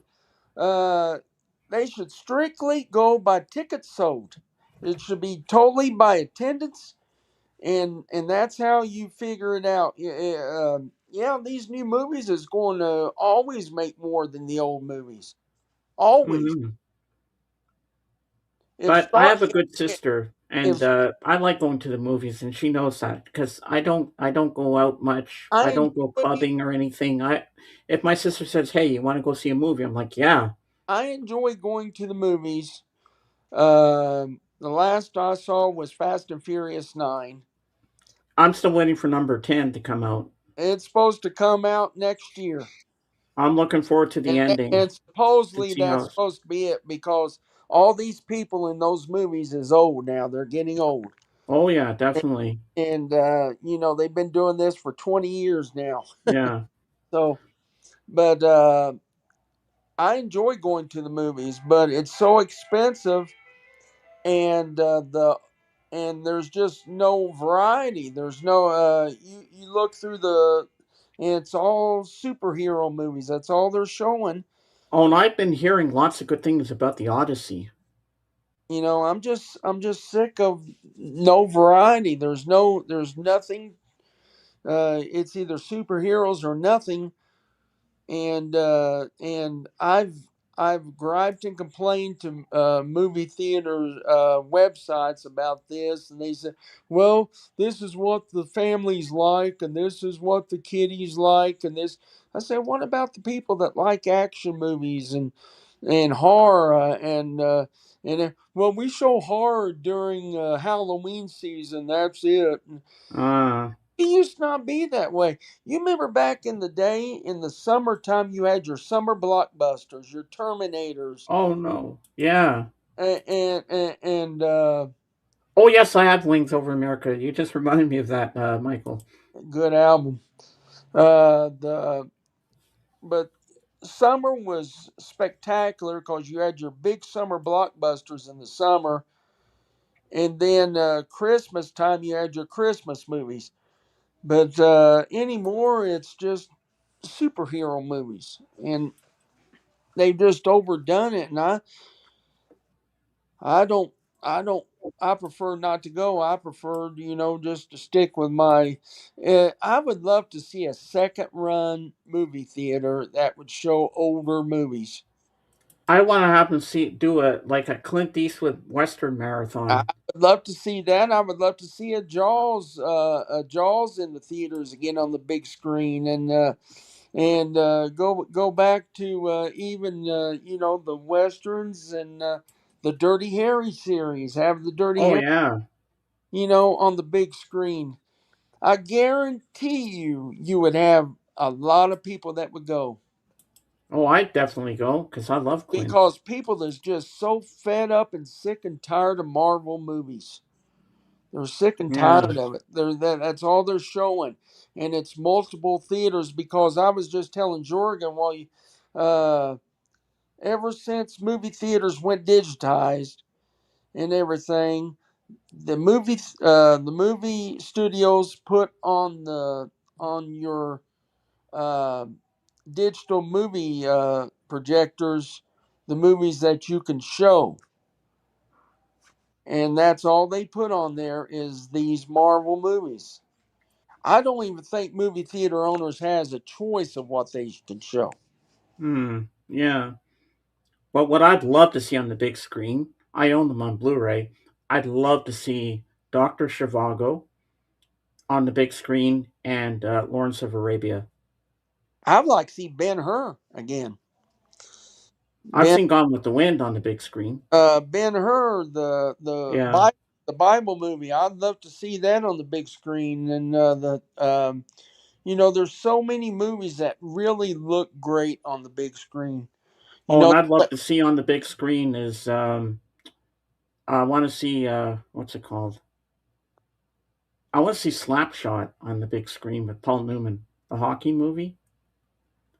yeah. What was that other movie? It was a can't think of the name of it. Uh, it was a futuristic movie where they played hockey with arrows that came out of the hockey puck, I can't remember Oh, the name. I don't know. I don't Yeah, remember them. it's an older movie. It's in the 70s. Ah, But it was a good movie. I yeah, I think I saw it on Cinemax one time. But yeah, movies anymore, they just there's no heart in them. It's just special effects and AI, and there's just you know there's just no that's what ruined Fast and Furious for me, because the later Fast and Furious movies started having all this AI stuff in it, yeah. and you know But I'm a completist. I own them all, I do too. I got all nine, and and I've got all the Mission Impossible ones as well. oh, I love Mission Impossible Me movies. too. I Like that love. scene in the last one Uh, where he's on the biplane. He's doing that stunt. Tom Cruise is doing that stunt I when the I plane goes upside I love down. Mission Impossible movies better than the Fast and Furious movies. Oh yeah. I do. I What's Michael saying And the now? man against the screen says, "I hate them." I haven't seen I've them. been there, but now I just try to trust be myself, Tim. That's always good, Michael. Always be yourself. Don't ever be someone you're not because it's not good. But one of my favorite scenes in The Outlaw Josie Wales is when the guy captures him. He says, I caught me the Josie Wales. And then he says, give me your guns. I love how Clint flips him over to him, thinking he's going to give him that. Then I love how he flips him back and kills the guy. I'm like, yes, that's Clint for you. Shoot first, ask questions later. Yep. I like in the Dirty Harry when he's eating at the diner and there's a bank robbery across the street, and he walks across the street and he takes care of business himself. He shoots them all, and that's where he said, "Do you feel lucky?" Yeah. I got to know. Was it six or Yeah, seven yeah, shots or something like that? He says, this is a 44 Magnum. It can clean your head, it can blow your head clean off. So you got to be asking yourself, do I feel lucky? Well, do you, punk? I love that line. that whole movie is just gold. I have the box set of all five Dirty Harry Oh, films I love the on Blu-ray. Dirty Harry series is awesome. I paid a little more for it on Amazon because I got the UK version because the I thought the cover art looked better for the gun because you could see the gun barrel better than the US one. Does that come with the movie trailers too? Let me grab my box set. Hold on, I'll Most tell of you. them, I think, do. All right, let me see. Hold on, I'll go grab it. Oh, so I can push my chair back and not fall over. I gotta move some stuff on here before I fall. Uh, Jorgen, did you where like is the it? Dirty Harry? Where I never is it? seen the Dirty Oh, Harry, to be there we honest. go. Oh man, if you like Here we action, go. if you like action movies, check them out. Yeah, but I'm not that fond of 70s movies. I'm more in the 80s, 90s. Oh man, you gotta see the Dirty Harry All movie. right, I'm back and I got the movie box set, so let's see what we got. All right. See, I love that gun barrel.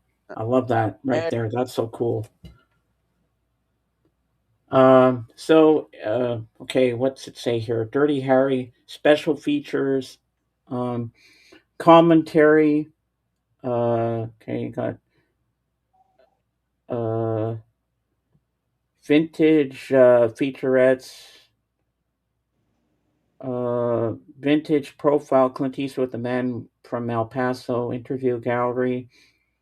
I think they might have the trailers, but yeah, trailer movie trailer. Yeah, they all have the Yeah, I trailer thought they did. Yeah. gallery. So let me show you what it looks like in here. So we have these ones. Yeah. That's what it looks like inside, and you can tell it's UK because they put the ages on it. So we got that. We got the other two here. Then we got Sudden Impact and the Deadpool, which features Jim Carrey. So there you go. And I paid a little more, but I love this. Look at that gun. Look at that Magnum. I know. Go Four, ahead, make my four day. Magnum. Like Clint, there's no other guy that can like he whatever he did turned to gold. I Yeah. have to say, like he was Absolutely. just something.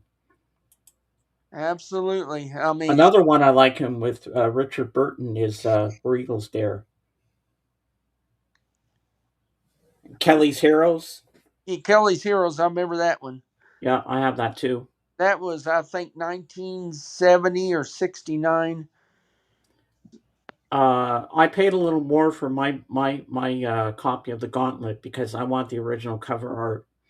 The Gauntlet, excellent movie. He made a bunch of movies with Sandra Locke. Yeah, that was his go-to girl, Yeah.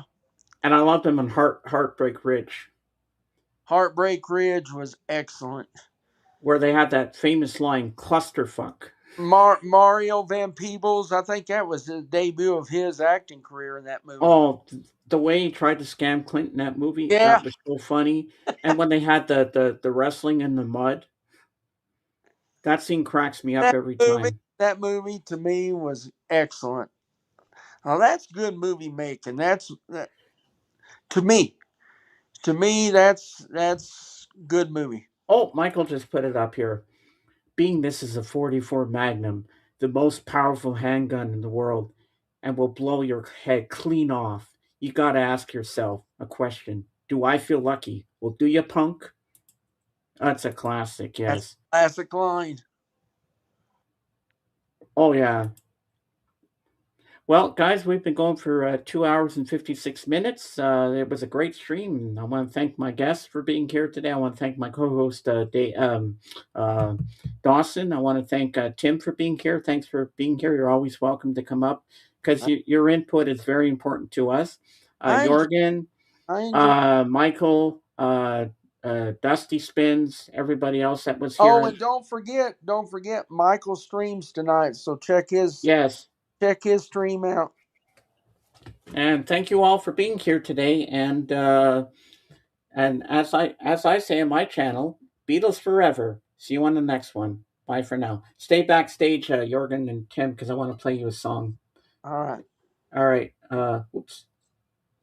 Bye for now, everybody. Almost